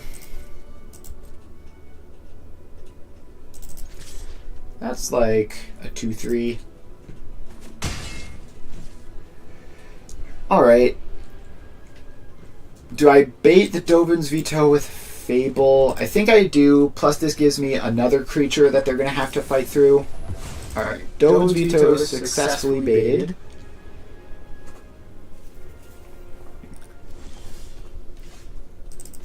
And we drew another land. And they did nothing. So let's attack and probably play the Annex. So this is going to be a Wandering Emperor? No, that's so much better for me. March of Otherworldly Light instead of Wandering Emperor. Alright, play my Annex. Fire up my Mutavault. Have fun. Now I'm drawing a bunch of cards a turn, and you're not.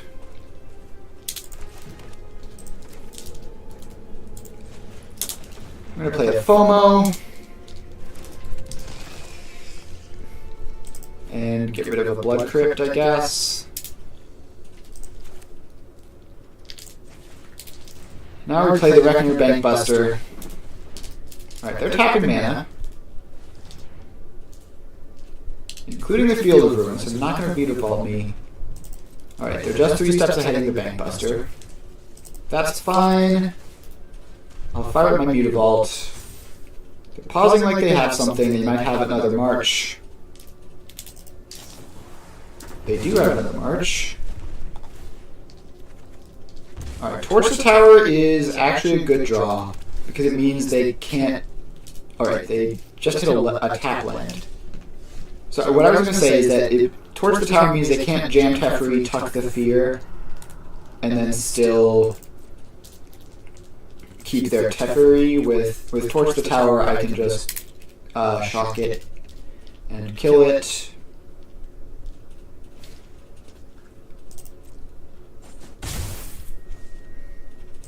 So Fear of Missing Out, can attack a couple times. They could fire up Restless Anchorage. I'm not entirely sure why they aren't.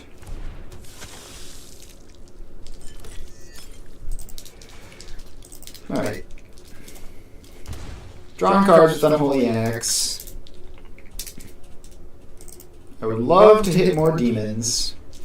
Otherwise, I could easily see Unholy Annex burning me out. Alright, so they're just going to jam Teferi. Why do I have trouble pronouncing that? It's Teferi, it's not Teferi. But I keep trying to say Teferi, which is absolutely not what he's called. Alright, so they're going to untap 2 lands here. And I guess there's no real reason not to just torch it now before they untap into like a Dovin's Veto or something. Third Ritual Chamber is funny. So let's kill the Teferi, untap the Harvester,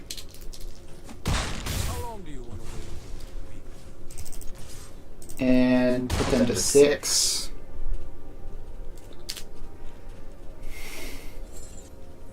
And I guess we will just unlock a room. I think it was technically optimal to cast one from hand. Alright, they have Supreme Verdict. Well, you've beaten Demon, yes. Can you beat second Demon? Yes. Alright, second Demon down. We're still drawing an additional card a turn. They are 1 land away from Memory Deluge. But yeah, they cannot afford to play a shock land untapped. Which means they can't Memory Deluge this turn, which means they would be tapping out next turn to do that. Which means they are completely cooked.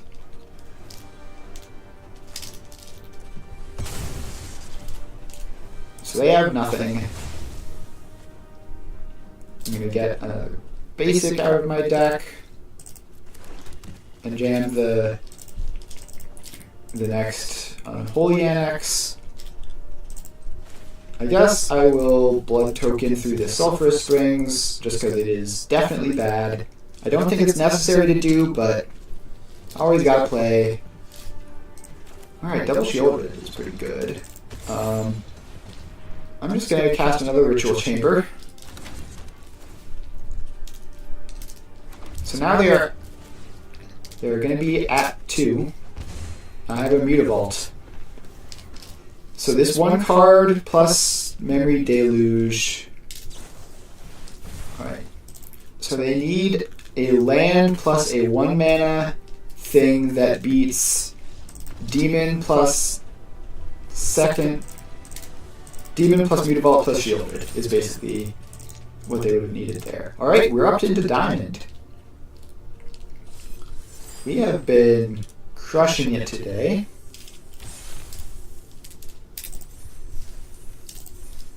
Alright. And we even completed our quest. We've been completely demolishing it today. Let's check. Let's pull up untap.gg to see what my win rate is, because I think we might be undefeated with this deck.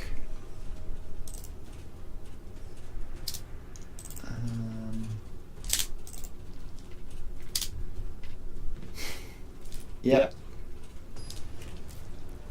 So far, 100% win rate. That's pretty insane. Alright, we get another match. And this is fine. We have a Fatal Push if they have a creature on 1, which they probably won't. And then we have 2 into 3. They might have a creature on 1. Alright, they don't. So these are both 2 or fewer, so we can just run these 2 out first.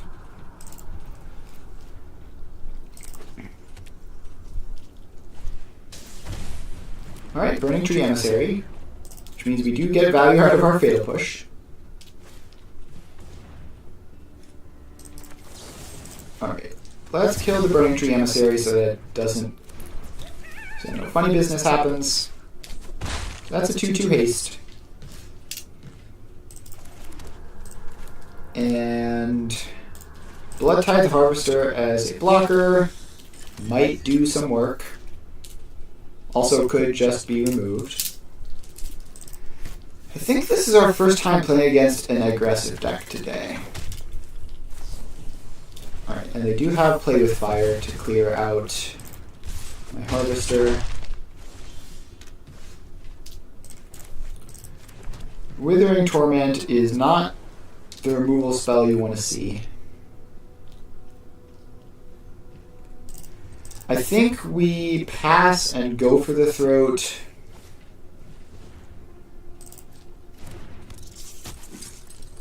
Heartfire Hero is annoying. Oh, God. Bushwhacker. Alright, let's get rid of the Heartfire Hero. And get devoured by a Bushwhacker. Yep. We are going to be taking... The Classic takes 7 on turn 3 through 2 removal spells. What do I even toss here? I guess Fable is a blocker and selection later if we get to later.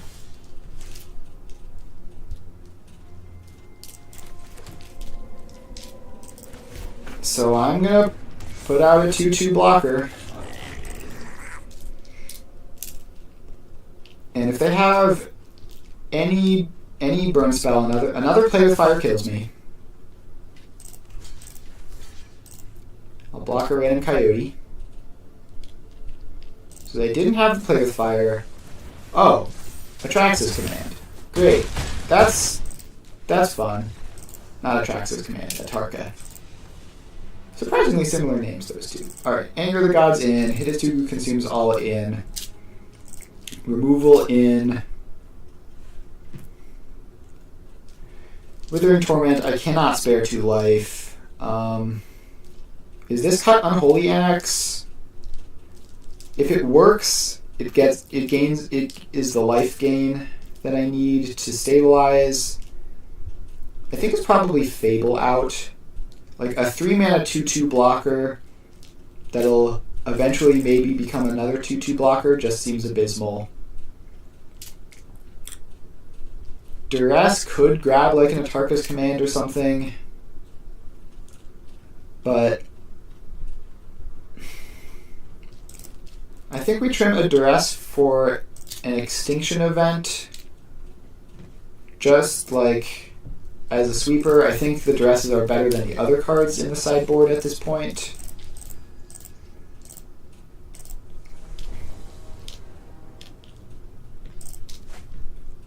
Alright, well, it's a 1-lander and the 1-land is a Mutavault. This is a 1-lander, but it's got some interaction. No, I think we have to go to 5. Alright, the plan here is simple. We're going to bottom Thoughtseize, bottom a Mutavault, play a red land on turn 1, and hope to draw good cards. Okay, Monastery, Swift Spear. I think we just killed that.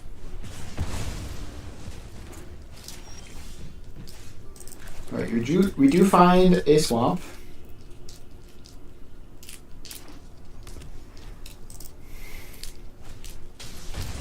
They have Burning Tree Emissary on 2 again.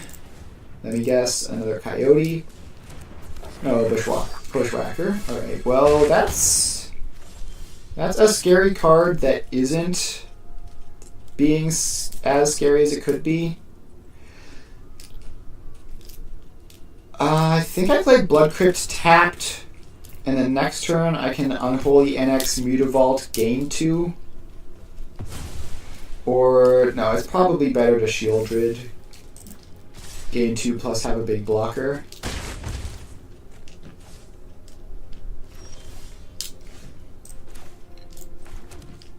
Alright, well, I'm going to play my Shieldred this turn, and I'm going to be playing and gaining off of Unholy Annexes for the foreseeable future.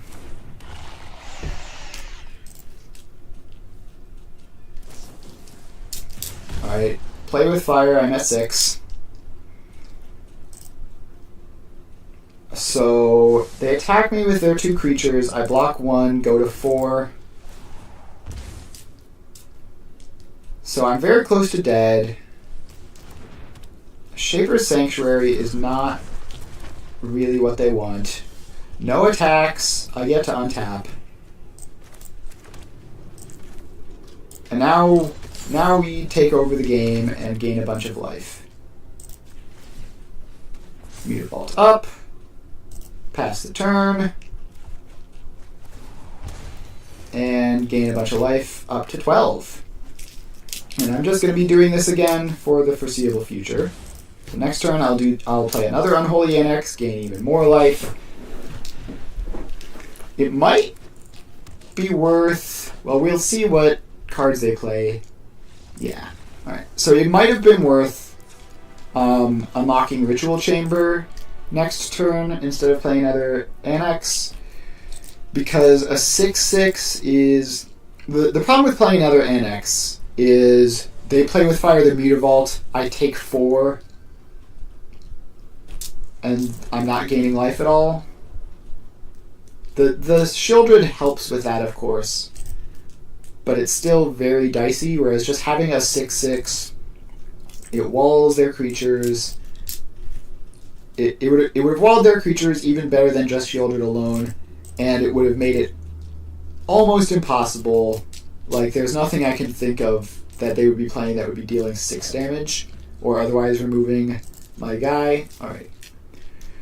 We're gonna keep Thoughtseize. Like, we could probably hit something with a Thoughtseize that is gonna be worth more than 2.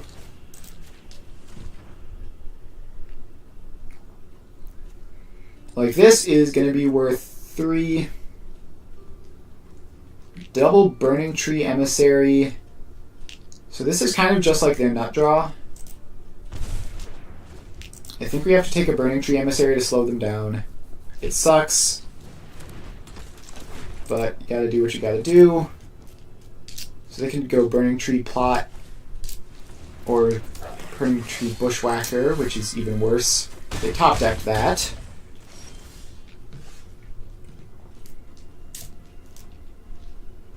And now I have to shock this in to play Fear of Missing Out.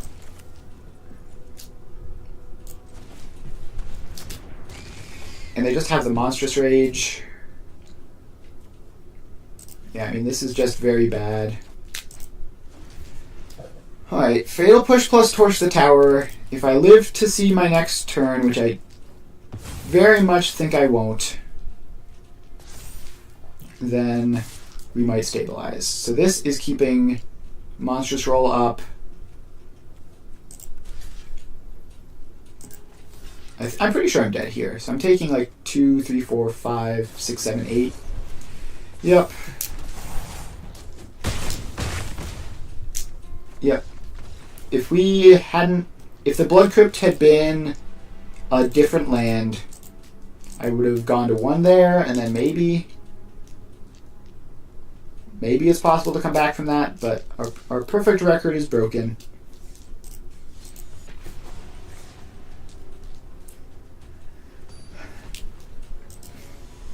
I think if our lands lined up better that game, we could have won, but it's just too awkward. All right, well, this is 2 mana spells the hand.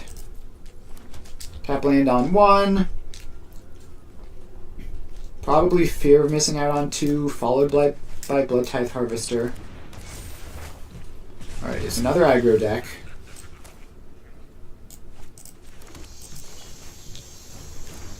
We have a 2/3.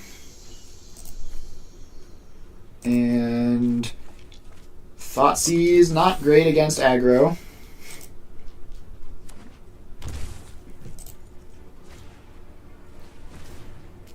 Alright.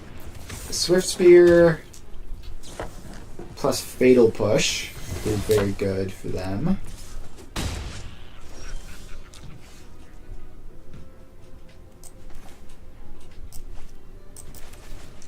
I think I cast the stupid Thoughtseize. turn inside out, or Heartfire Hero. I think we take the threat. Kill that guy. And now their only creature is the Kamano, which is something. So they can deal like 5 to me here. They draw another Swift Spear. Unfortunate. And I keep hitting lands. Well, I'm going to play a 3-2. I would love to block an Etchings of Kamano. I would love to cycle a Blood into a Fatal Push. I'm going to do that in combat. Ancestral Anger off the top. Gross. And that has prowess, so I can't even block it anymore.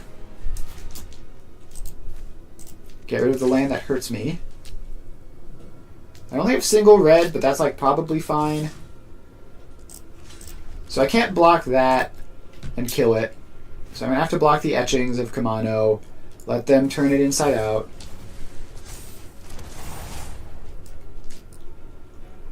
Or just kill me?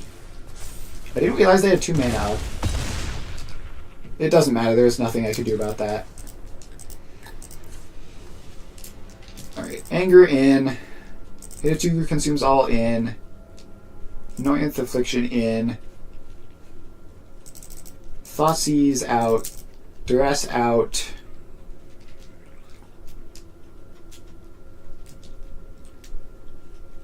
Withering Torment out.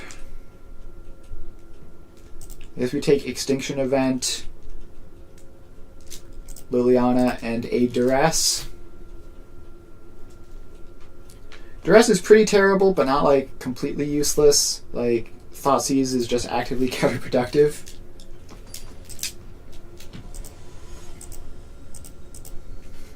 Like, you know, if my opponent's deck could play a 0 mana spell, target opponent discards a card and loses 2 life, it would be like the best card in their deck.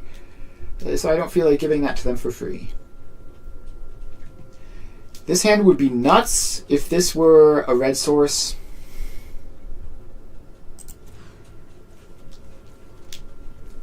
This hand is terrible. This hand is pretty good. We'll return 1 Unholy Annex, 1 Fable.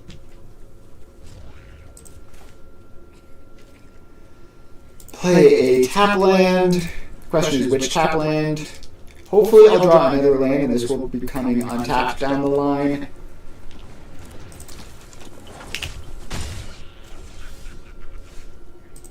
Alright, we get max punished by drawing a 2-drop. That's fine, we're just going to have Torch the Tower Fatal Push.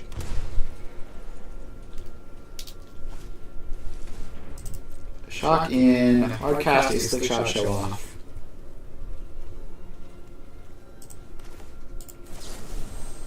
I guess that technically exiles, which makes it marginally better against like the mouse. Alright, we hit the 3rd land. Let's not get greedy with the Unholy Annex. Let's play a Fear. And discard the Unholy Annex to hit land drops. Like, Unholy Annex can just go so wrong so easily with dealing myself damage against a burn deck. Emberheart Challenger, I have a 2-3 blocker. Reckless Rage. What if I torch that in response? How does Reckless Rage work? Alright, Reckless Rage sadly doesn't work the way I hoped. I was hoping it would fizzle. It did not. Well, I'm just going to kill their challenger while they're tapped out before they can do anything funny, and now I have a Mutavault, which is going to be on blocking duty for now. There's a Heartfire Hero.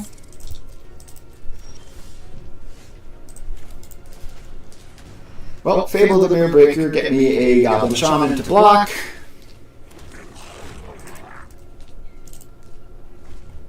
And we pass.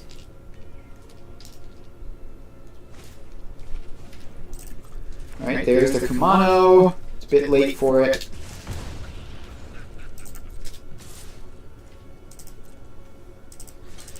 I'm going to take my block. They're going to blow me out for this. Yep. Turn inside out. Disgusting.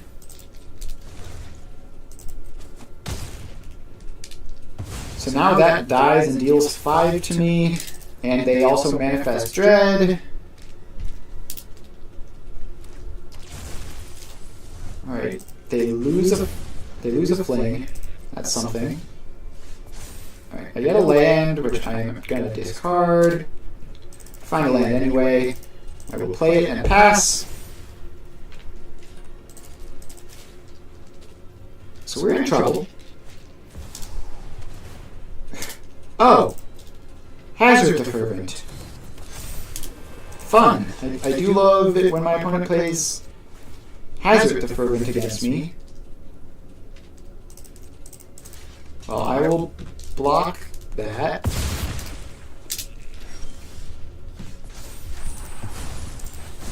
And I drew so many lands.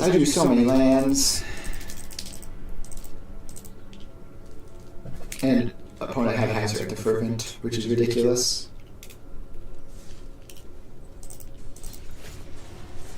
Alright.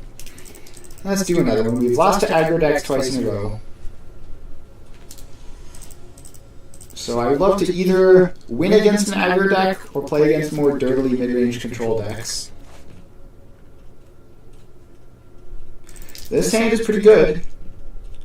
And it's got turn 1 duress into an infinite string of creatures. Alright. Scavenger's Talent, Witch's Oven. I think the answer is we take Scavenger's Talent because it can get back the Witch's Oven. Alright, they're just going to jam a Cauldron Familiar. Well, I'm going to play my Harvester. So this could get pretty awkward very quickly. Cauldron Familiar, very good. Of course, they top deck a Scavenger's Talent, so my decisions don't matter. Huzzah. So if I attack here, they block, sack, and just completely obliterate me. So I'll play a Fable instead.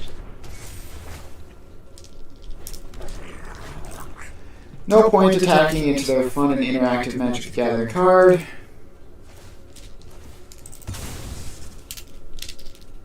So now they get infinite food.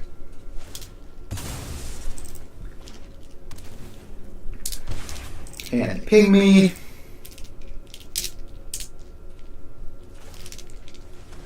So now they get to mill. Alright. Creatures are not the way I'm getting out of this, I think.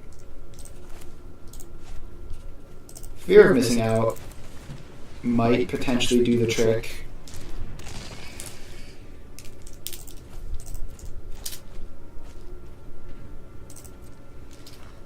Alright, so the attack now matters.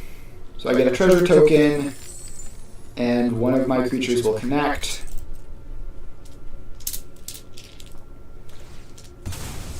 Now the good news is they're missing land drops. So that's something I hadn't noticed until now, but they are on 2 mana, I'm on 4.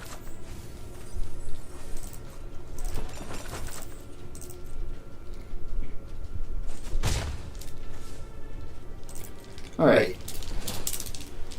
Fear of missing out can turn this into quite the clock quite quickly.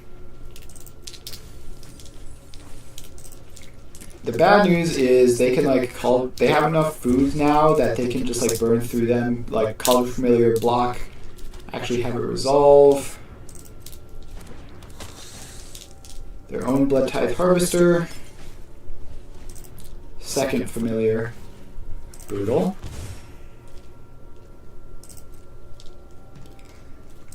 Alright, so I think we get rid of the Mutavault. Draw a Torch to Tower. That's pretty sick. Alright, so let's attack with the guys. Untap the Blood Tithe Harvester. And we'll see how they block.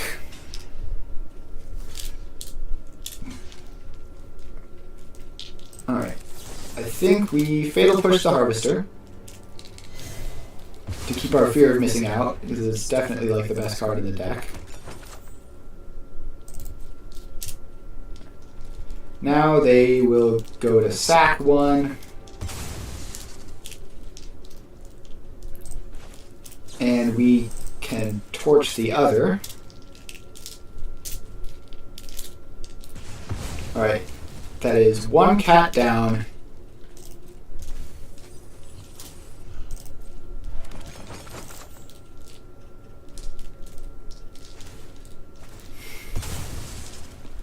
Another cat comes back.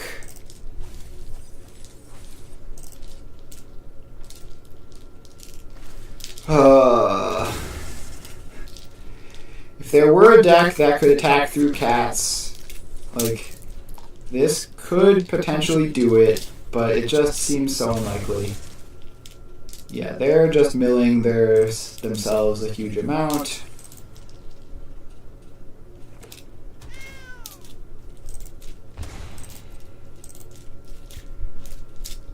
Alright. And now we go to attacks again.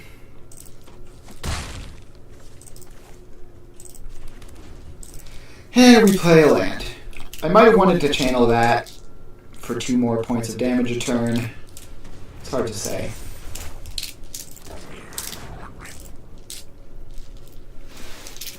Alright, they get a Goblin Shaman.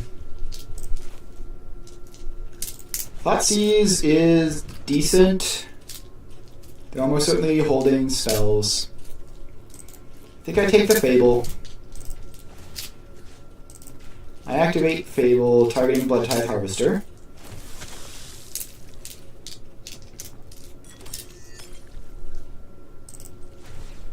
And I will kill their Goblin Shaman.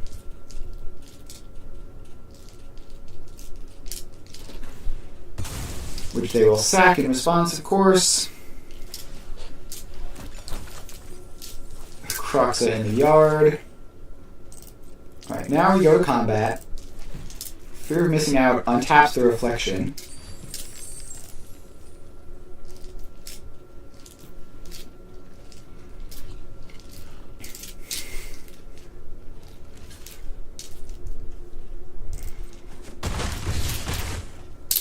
Alright. I think this might... Wait. I messed it up. I messed it up. I had to do that during combat. Oh, that's frustrating. So I could have made another copy of the FOMO, attacked with it for the first time in the turn, made it untap the Reflection, and had, like, not quite... I think literally with the Goblin Shaman, I think it was literally infinite damage, with the Goblin Shaman making treasures to keep the ball rolling. So I think I did just punt infinite damage by clicking wrong. The things you learn when you were playing the deck for the first time ever.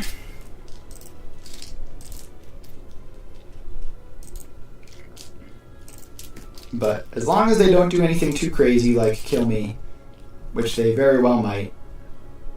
So they might kill me this turn, otherwise I will have infinite damage next turn.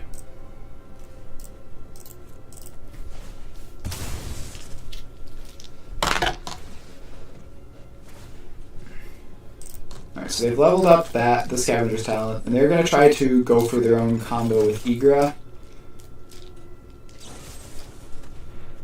And they have a Fatal Push. Well, I'm going to make a copy of FOMO. And that's funny that's how that works. It's discard a card, then draw a card. It doesn't say if you did draw a card.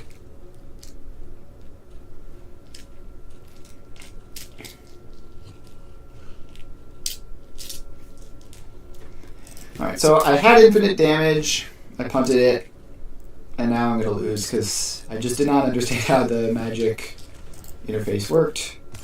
Let's see if that Urborg can turn into something useful. Unholy NX is debatably useful. The problem is they're going to have Scavenger's Talent, which is going to get back probably Igra or a Mayhem Devil.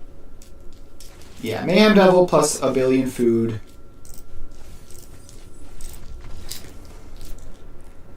So they can bring in their cats and do annoying cat stuff. Anger of the Gods is like a sweeper. Hidetsugu is great here. Unlicensed Hearse is great here. And then what do we take out? This says Exile on it, but it's really hard to hit cats with single target removal. It might be fine. Thoughtseize and Duress. I'm just going to say those two go out. Could very well be wrong. I mean, those cards are certainly good in general. But in these grindy matchups, like, you need good top decks late game. Thoughtseize and Duress aren't that.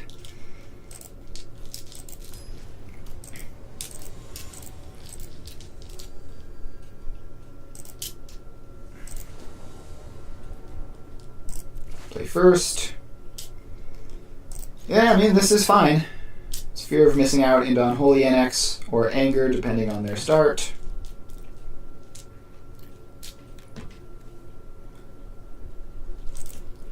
They have mulliganed at least once. They mulliganed twice. Alright. Makes me wish I kept my discard spells in. Alright. They have Witch's Oven. Unsurprising. I have fear of missing out. I will discard an additional random pathway.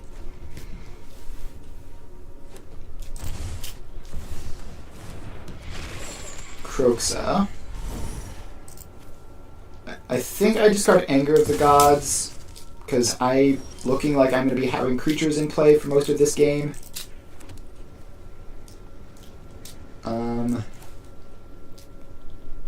So Blade of the Oni sets me up for Unholy NX next turn, whereas Fable of the Mirrorbreaker is better this turn. Could go either way. I'm going to do it this way. They have Unlicensed Hearse. I guess it shuts down fear of missing out, but like, I'm not a graveyard deck. Like, you can shut down fear of missing out, and I think that's literally it. And sure, go ahead.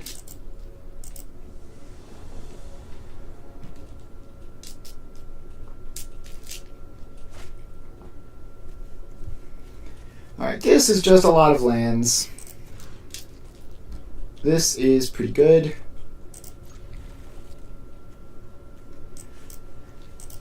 Single target removal is not great here, but it's better than nothing. Right, so I can go tap land on 1, hold up Anoint with Affliction on 2.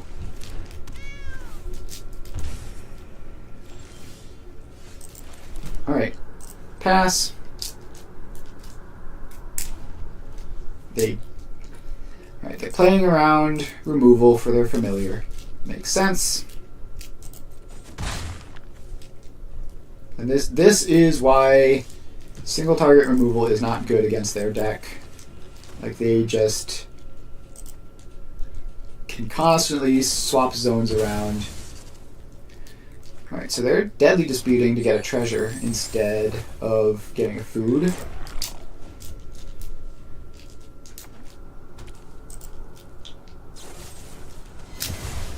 And they Fatal Push my Goblin Shaman. Haywire Might my Fable. That's rude.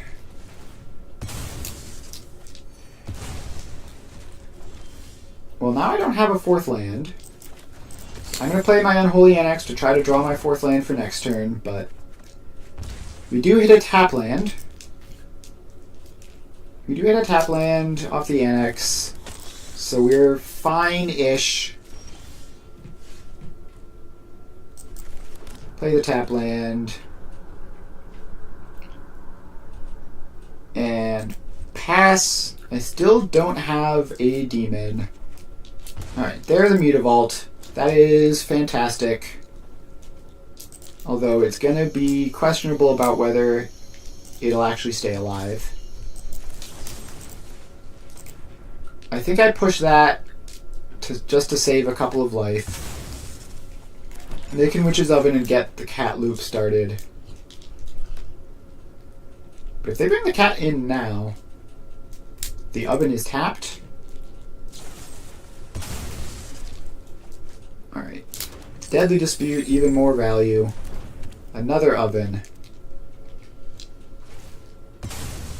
And the cat returns.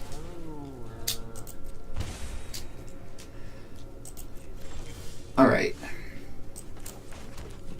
I'm just gonna play Mutavault, play Sheoldred, power up Mutavault, and gain me some life. So this is gonna be gain 4.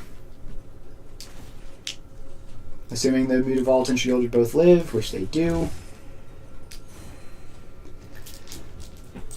So this should approximately keep pace with Cauldron Familiar loops. Probably outpace it a bit. Mayhem Devil makes it harder, but not impossible. I can anoint the Mayhem Devil or Withering Torment it. I prefer to Withering Torment it to save the anoint to try to snipe the cat. Alright, they seem to be going all in to kill the Sheoldred, which means I may get a chance for an Anger of the Gods. If that's not casting a spell to sack the Cauldron Familiar, their cat is stranded in play. Both Witch's Ovens are tapped. Don't mind if I do. I will fire up my Mutavault and pass. Alright, so we're through a cat. They might have backup cats. They have Igra, which I can exile the Igra. So let's run out of Blood Tithe Harvester. So this is food.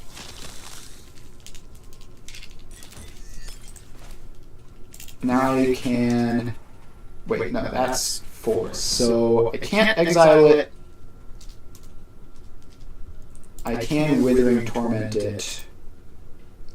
Destroy target creature. Ward of Sacrifice a food.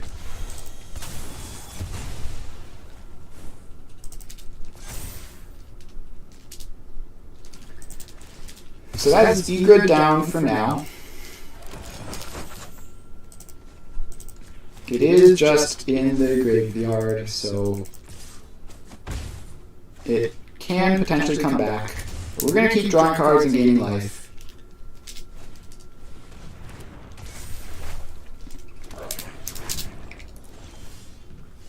Alright, second Mutavault is pretty good. So I'll Fatal Push first Mutavault. Or I'll Fatal Push Goblin Shaman. I got my words mixed up there. I'll Fatal Push that. Play the Fear of Missing Out. Attack with a Mutavault. And I think I discard Anger. And... No, don't tap the Mutavault. Don't tap the Mutavault for this. Just tap 3 regular old lands. Give me a Fable. And now you power up and swing in.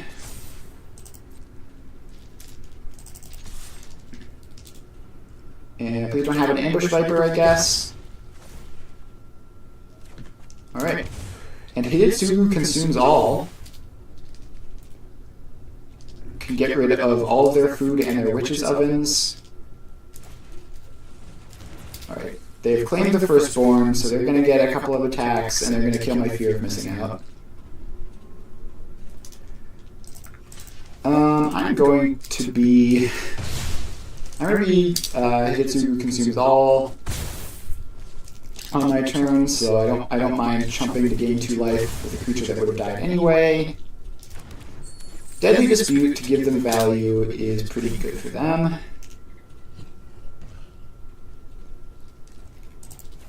I guess we discard those 2. Another Hidetsugu. Alright, let's destroy each non-land permanent with mana value 1 or less.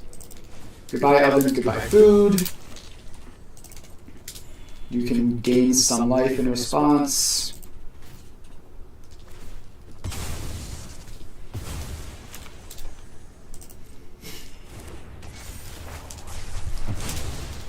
Alright, and then we play second Annex. Fire up a Mutavault.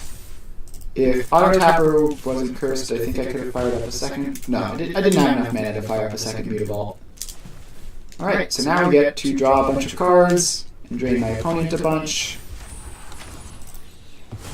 Now there is an Egret in the yard. So if they can somehow set up their infinite combo and recur that this turn, then I'm in trouble. But looks like they can't. We both get our reflections. Their graveyard goes bye-bye.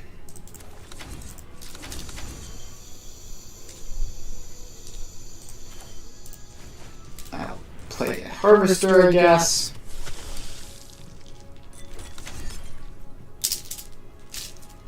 And I think unlock a door.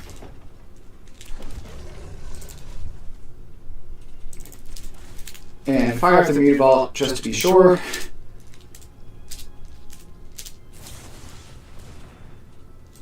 Destroy target enchantment.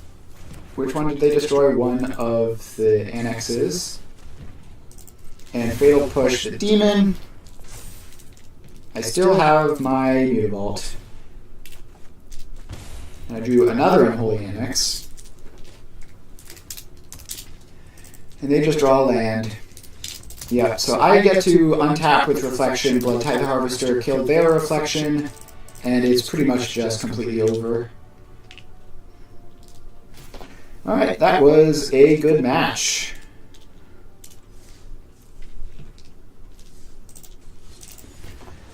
Definitely back and forth there. Our Hidetsugu consumes all, like, kind of worked. It didn't really win the game so much as that, like, we were already winning and it locked out their avenues for dramatic comeback. As far as 5 lands go, this is pretty good. Just need to draw spells for the rest of the game, preferably. If there could be not a single land in the top 10 cards in my library, I would be quite happy.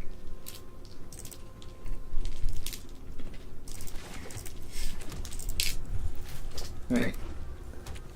Basic Mountain Kamano. Alright, we're doing this. And there are, unfortunately, lands in the top billion cards of my deck.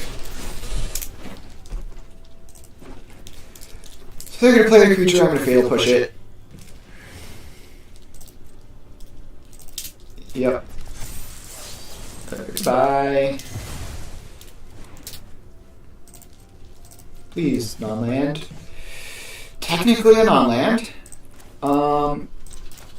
So we can try to take something impactful. Screaming Nemesis, for example, is sort of my nightmare. Because it would stop me from gaining life.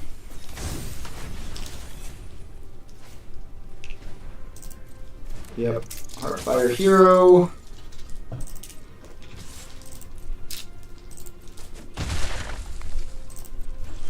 So I can play an untapped land, play Unholy Annex, and none of these... I guess they can Reckless Rage me here, which means this is terrible. Alright. They didn't Reckless Rage me.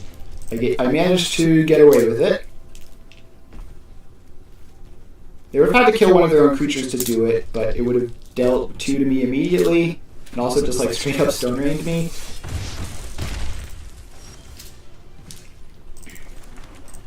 Alright, so this time they are fully tapped out, so Fire Up the Mutavault is safe. And I think I pass and not attack because that theoretically leaves Chump Block with the Mutavault as an option. So now I have a Fatal Push, which is some interaction.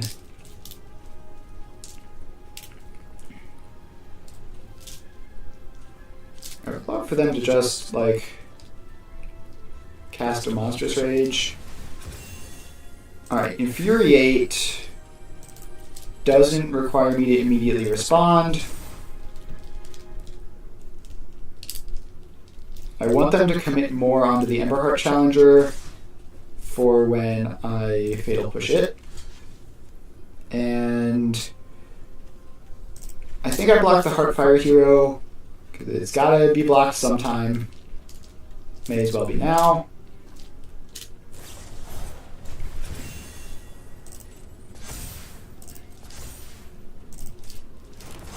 Alright, so that still trades with the Blood Tithe Harvester.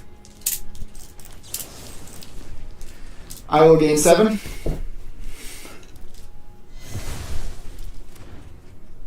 Please just let it happen. Alright, so the hero is dead. I'm going to be taking another 5 down to 4. And they play out that, well, I'm definitely going to crack a blood to try to draw a card. I'm very, very close to stabilizing here. So this is mill 3, return a creature or planeswalker from the graveyard. There's nothing in there at the moment. I could Sokinzan to make 2 1/1s. Or I could Fable to get a 2/2 and leave up Mutavault as an option. So the good news is I have been gaining 2 life a turn. I would be dead already if not for that. The bad news is they are not out of gas. I have Fatal Push to get rid of that. Alright, now I just have to hope they don't see the line with Reckless Rage. Actually, this leaves me dead, right? This gives them a target? Yeah. I could have lived at 1 here by not powering up the Mutavault and not giving them a target for prowess. But I think I was super dead anyway. Let's take a cheap sweeper, another couple of cheap sweepers, Thoughtseize, be gone, Duress, be gone. Oh, I have 3 cards that I need to bring in, so I guess Anoint Liliana Extinction Event.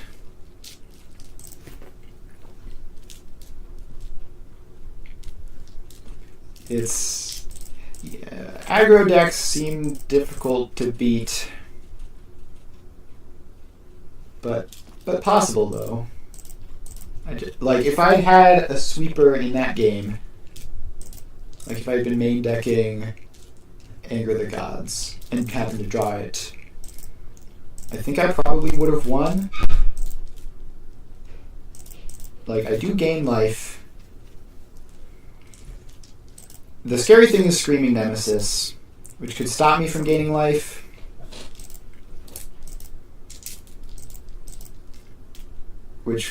But I just need to like use a destroy spell instead of a deal damage spell for that to be fine.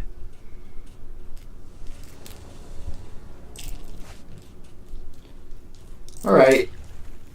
Well, this has 1 mana removal into 2 mana creature. If there's any hand that beats an aggro deck, this is pretty close. I'll play the Fear of Missing Out. Discard. I guess Swamp isn't any better than Takenuma here. I think there might be like a card in my deck that cares about having swamps in play specifically. Alright, the Challenger can't attack. That's great.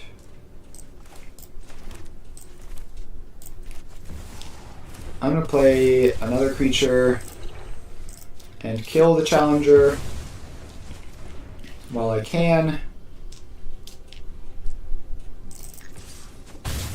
It's safe-ish to get 2 points of damage in there.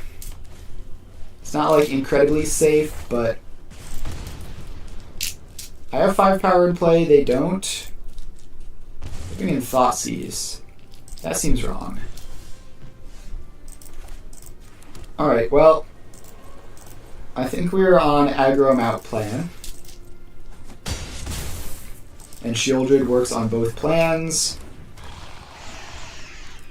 So now my red aggressive opponent has to play on the defensive, and yeah, just not even close. When the red aggressive deck is the one under pressure, it's just completely over for them. I don't think Thoughtseize is the line in this matchup. Like, I guess you can take out my hate cards, but my deck is one where you normally just take Thoughtseizes out against because I get empty-handed pretty quickly.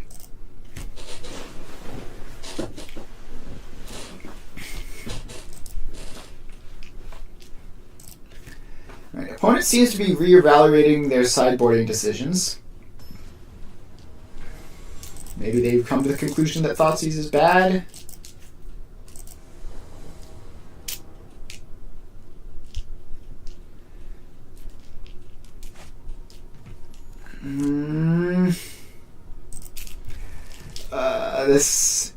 If the Unholy Annexes work, this is great. They might just take the Torch to the tower and run me down before I cast a spell.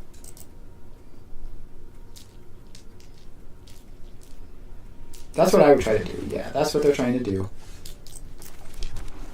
Well, I'm going to play Black Cleave Cliffs. Get it untapped while I can. They get a Swift Spear.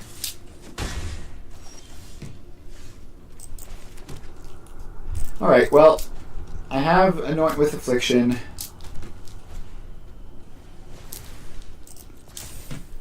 Anoint with Affliction to kill the Swift Spear. I am so happy to see that. This is Exile as well. Alright, exile that. Be perfectly fine. I think I lead on Fable so that I just don't take any damage from my own NX. I can do it next turn and immediately fire up a Mutavault. This also gives me a blocker to the extent that that matters. Alright. It's actively harmful. Good to know.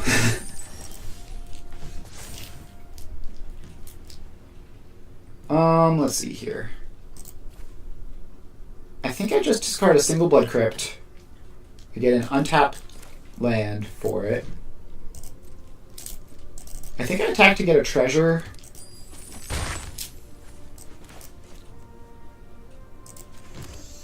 So now I can go land, Unholy Annex.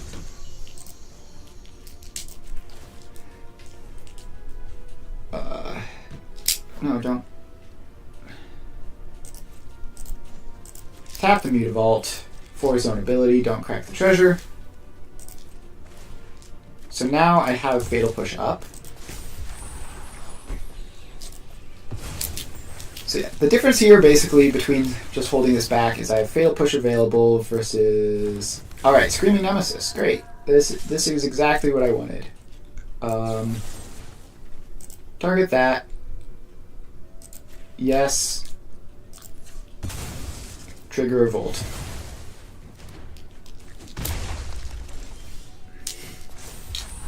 And now we can play second Mutavault.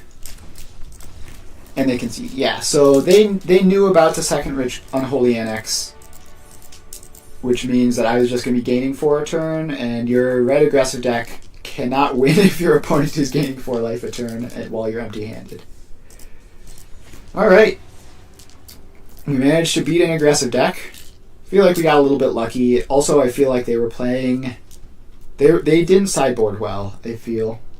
But we take those. You know.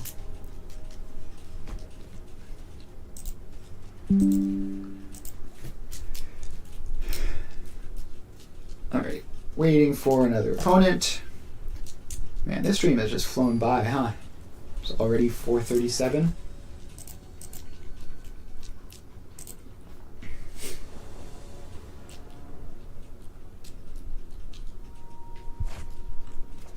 Alright, so they're a Yorion deck,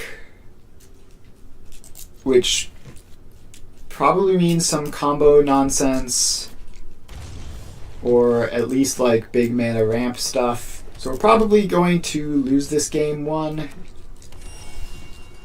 I'm gonna do my best, but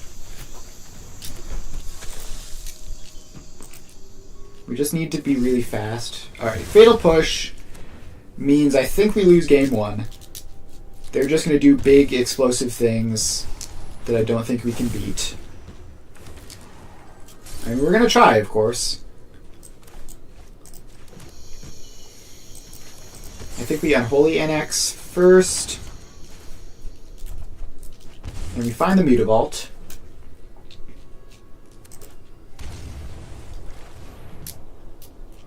And they put Yorion to hand. I would love to Thoughtseize you. Leyline Binding. Take my Annex. And Zur Eternal Schemer. Well, I'm going to take the Yorion.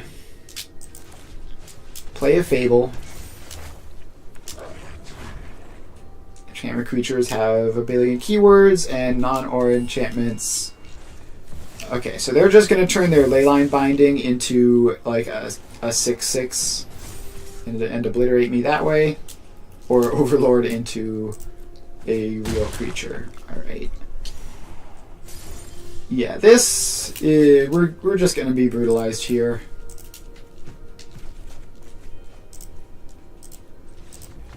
Zero chance to win this game. All right.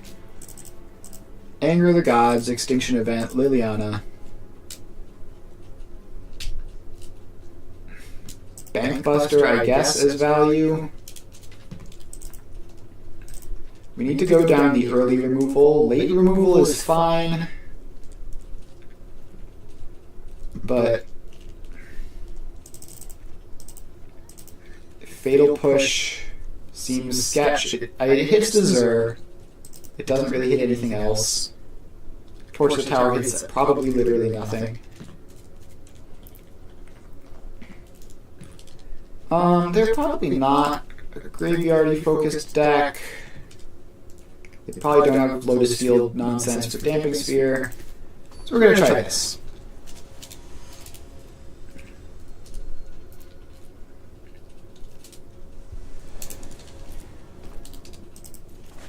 Alright. This hand is fine.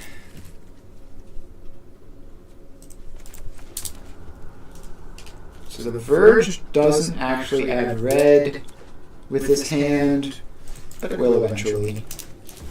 So I have the Annex, so I'm just going to slam the Blade of the Oni. get it removed.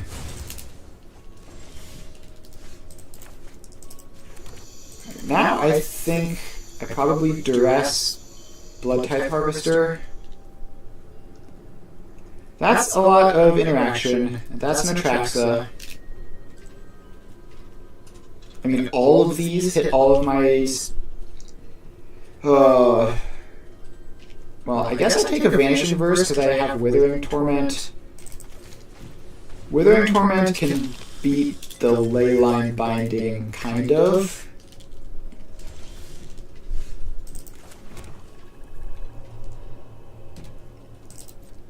Alright, let's attack for 3.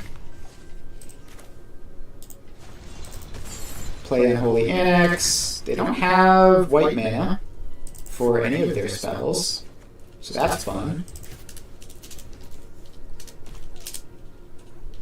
And they concede. Yeah, alright, they just got mana screwed. We definitely didn't win that game, our opponent lost that game. We just had like any clock while they were mana screwed, and they honestly could have played it out and been like 30% to win. They decided not to. Can't keep a one-lander. Absolutely can keep this.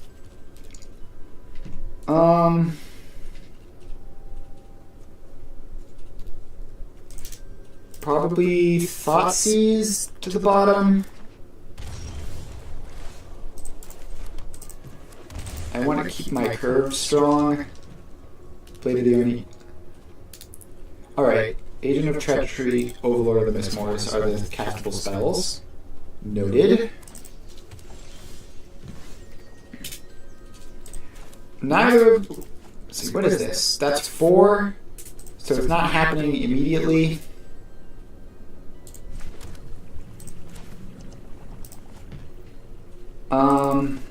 I think we can afford to get the blade down.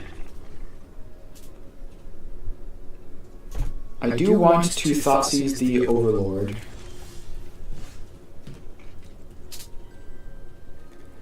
Oof. Colored pip requirements are messing with me here. Alright, Thoughtseize you. Double Enigmatic Incarnation. Gross. We'll take the one of these things that is not like the other. So now they have an Enigmatic Incarnation.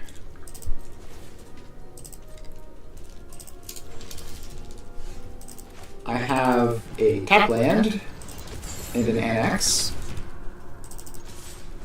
The Annex is active because of the blade. Now this can turn other enchantments into things. So we just have to hope they don't have a Leyline Binding. So they can turn both of these incarnations into 5-mana enchantments, which probably is probably good enough to beat me. It's a good thing I took the Overlord, otherwise I would be in a world of hurt.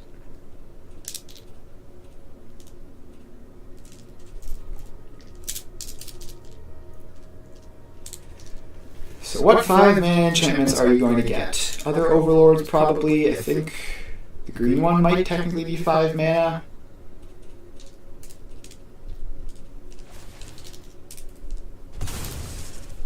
Alright, so they've chosen to sacrifice 1 to get an Overlord of the Hauntwoods. So I can Liliana that, but it has already ramped them. They're sacrificing the other one to get an Overlord of the Flood Pits. Yikes. Alright. Well, I'm going to choose Odd. So that was a pretty good top deck. Still missing land drops, which is awkward. And now they have mana for Agent of Treachery, which is annoying. Alright, we hit the land drop.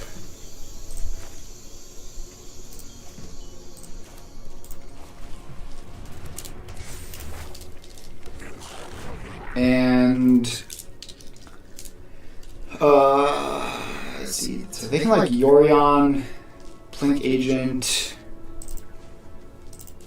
I think the 2 damage a turn from Unholy Annex is like basically my only hope to win this game.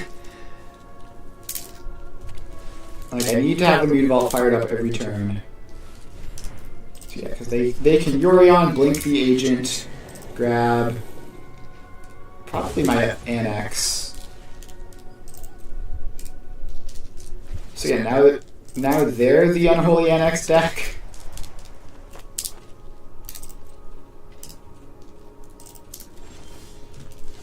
Alright, that's actually potentially game-winning. So let's discard some random cards. So, that's an artifact creature. If that weren't an artifact creature, this would be great. Alright, we take out the Yorion. We play the Liliana.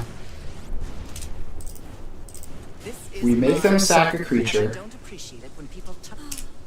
They're going to sack the agent. We can attack with the Goblin Shaman and put them to 3. And then next turn, we can slam the Shieldred and hopefully win. So we lose Liliana.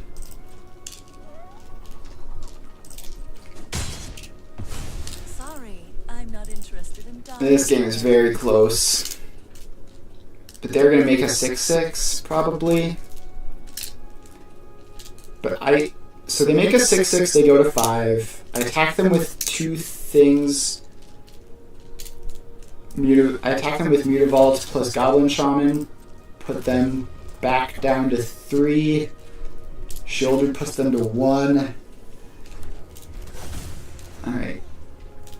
They have Cavern of Souls, not that it really matters.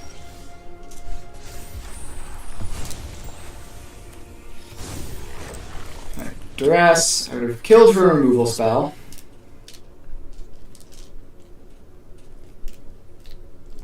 Fatal Push, nowhere to run.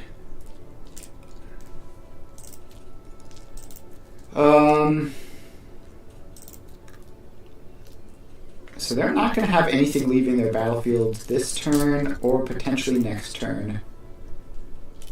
So I guess I'll take the Enigmatic Incarnation. Play the Shieldred. Which doesn't die to any of their removal. Play a tap land, I guess. Fire up my Mutavault. Attack you to 3.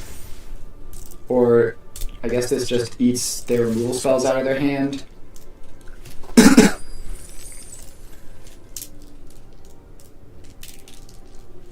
Alright, well, they are probably going to blow up the Goblin Shaman. Shieldred gives me hope. So they need... If they can turn on Revolt, then I lose the Shieldred and almost certainly the game. They can't turn on Revolt, except by attacking there. So if I block the Blade of the Oni, they still have a demon.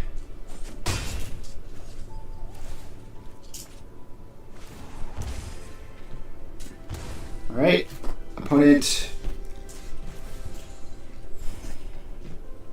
I'm going to attack you with my 2 creatures. And alright, nowhere to run. Shrinks the Shieldred, but double nowhere to run. Double nowhere to run, and now I don't have a Shieldred. I have nothing. Oh, so close. If it wasn't exactly double nowhere to run, I think I have at least like a ghost of a chance. because like I can at least like match the annex. Yeah, I mean they won that game purely off of the back of my deck. Like, if my deck weren't as powerful as it was, they would have lost that game, which is a weird thing to say. Alright, let's do another one.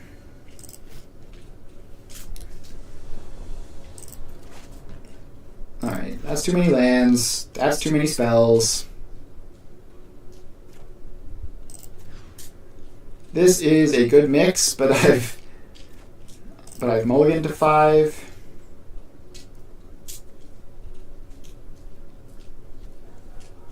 I think we go land, fear of missing out.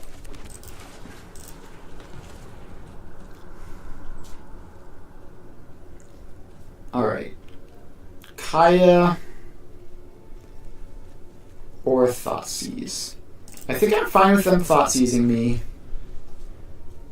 Like, my hand is bad, I just need to draw out of it anyway. But this is definitely not a recipe for winning game 1. That's for sure.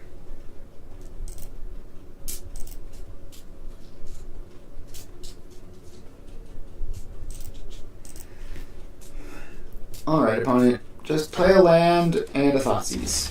Oh, a tap land. Well, I will go land Bloodtithe Harvester. And then you're going to Thoughtseize me, take my Fable, and I will be very sad.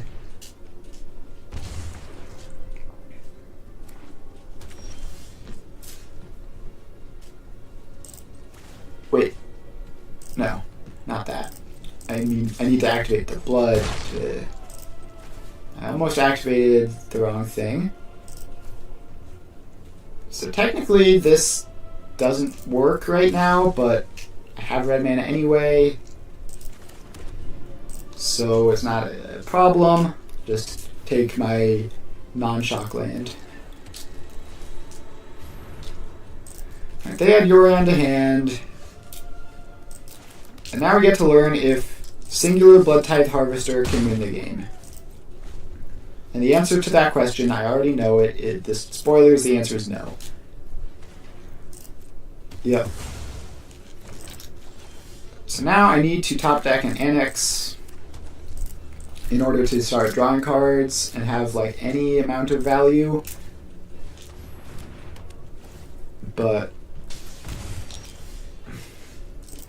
alright, well, in terms of cards that can win you the game on their own, Shieldred is one of them. But my opponent has a lot of cards in hand. They cycle to what now? Alright, so that is like bad graveyard hate. Alright, low key, I think we win these. Let's grab a Bloodtithe Harvester, put it into play, and attack. Alright, opponent, can you kill Shieldred and Bloodtithe Harvester?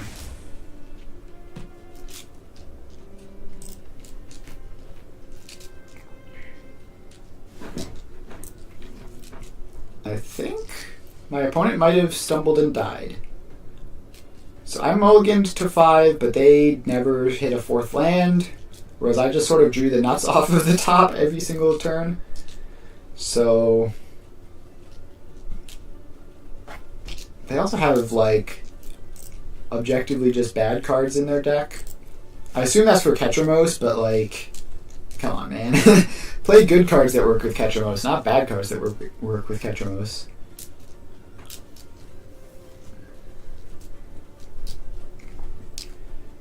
Opponent is trying to find out if they have any way out of this. They might. Alright, Murderous Rider. Actually, I have Fatal Push, so I turn on Revolt by having the blood token leave. And I push the Rider, goes to the bottom of their library, and I attack for 7. Alright, That felt like a highway robbery. So what are they even up to? They're doing like big Orzhov. Probably not Orzhov. Probably just Orzhov. Probably Orzhov Yorion. The red is just for the leyline bindings. And they probably don't have graveyard synergy. So let's just take the big cards in. Fatal Push, Torch the Tower. Didn't see any targets that game.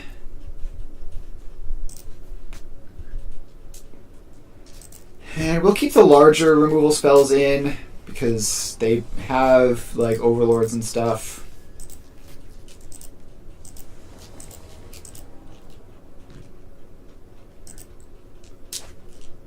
Alright, this is turn 1 Thoughtseize, turn 2 creature, turn 3 creature.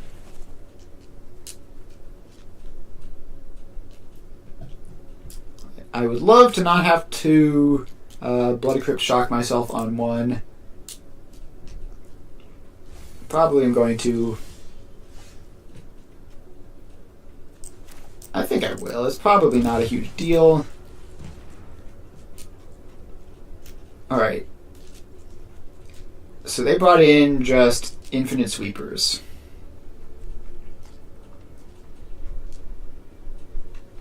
I think I take, between Day of Judgment and Meat Hook Massacre, I think I take this because it sticks around and does annoying things after the fact.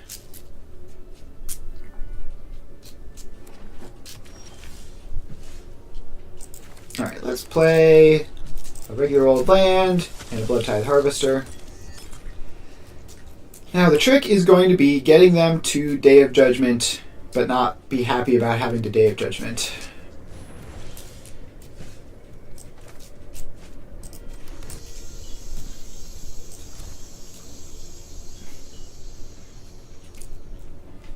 I think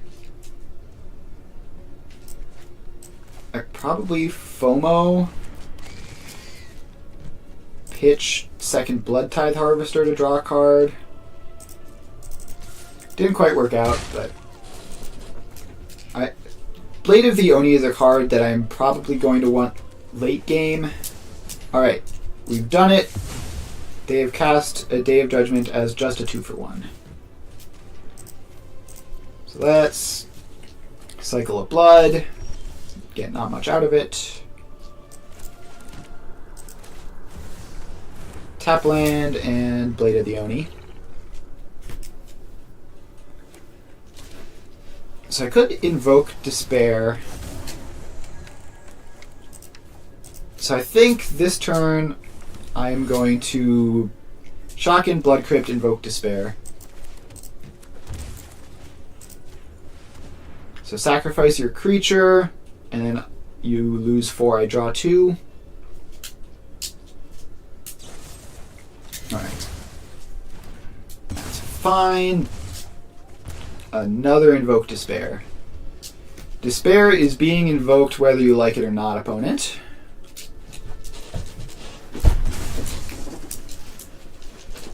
Alright, they're just going to be drawing a card, playing an Oath of Kaya. Now, that does awkwardly sink one of the choices for Invoke Despair. I think this turn I duress, because it might be like my last chance to grab anything with it.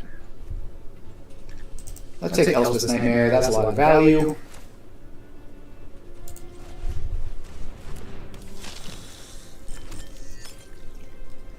Oh, do I play the Fear of Missing Out and discard the Invoke Despair? I don't think I can afford to do that.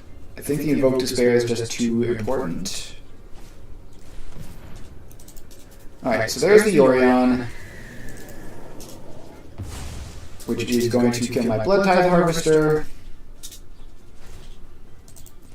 And my Invoke Despair will get rid of the Yorion, the Oath, and draw me a card.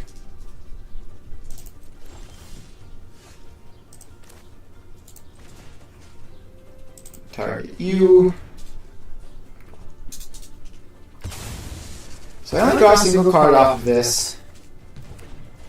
There's a Mutavault, which will almost certainly just be a blood token to get rid of the Thoughtseize. It seems too late for that now.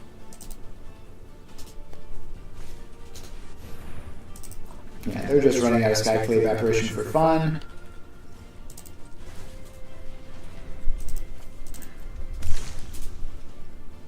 Blood token for fun. Another Thoughtseize. Well, let's play a couple of Fears of Missing Out. These cards are pretty good. They're a pretty decent clock. Alright, well, I guess I'll duress you, force you to use a Fatal Push. It's not great, but it is what it is. And I play out another Fear. And I get to draw a card. For free. And I guess I didn't get to attack the Mutavault that turn because I tapped it. My opponent is Castle Lochthwaining.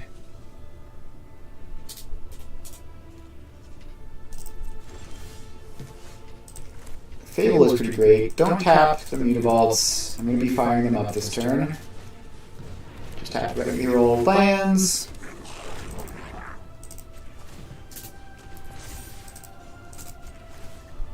Alright, up we go, and attack for 6. Trade with a Mutavault. Alright, so we are pretty far ahead this turn. Obviously a lot can change, but we have a Fable, so we have a redraw if our top deck isn't what we want. Alright, they have Planeswalker, which can kill my little guy. So this is 100% a Ketramos deck that just hasn't seen their Ketramos. Alright. Tried to find something better. Failed. Let's kill the Kaya. Don't think it changes the clock too much.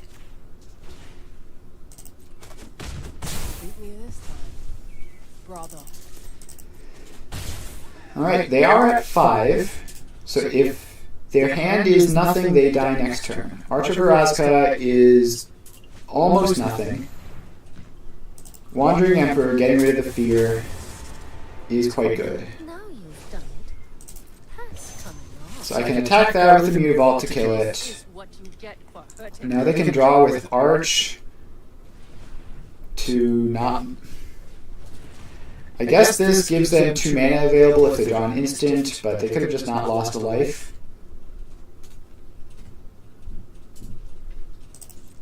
They're trying to save their Wandering Emperor, of course. Meanwhile, I just keep top decking lands. Probably about average. We're like halfway through the deck at this point. Did they find the removal spell? No, they're just cycling again to try to find it. Alright, Wandering Emperor down.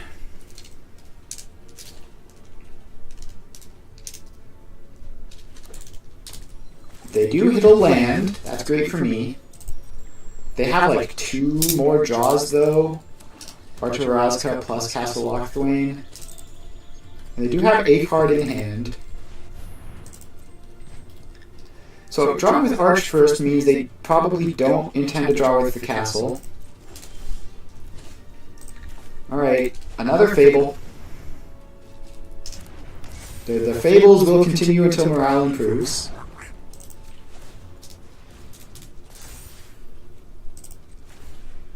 And you can make you attack, I guess.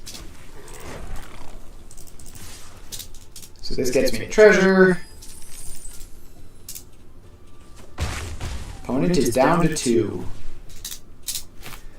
Oh, we might get this. We might just get this. They're going to need a sweeper to get rid of the onboard stuff, and a removal spell to get rid of the Mutavault. or 3 removal spells obviously would work.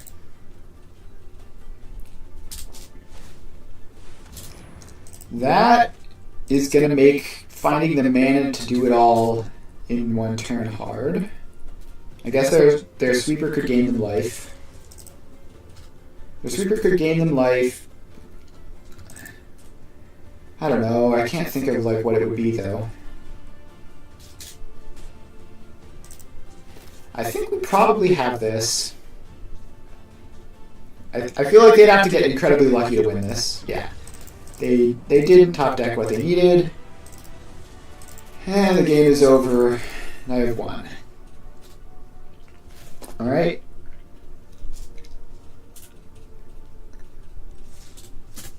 Yeah, I can 100% see why this is the most popular deck in the format.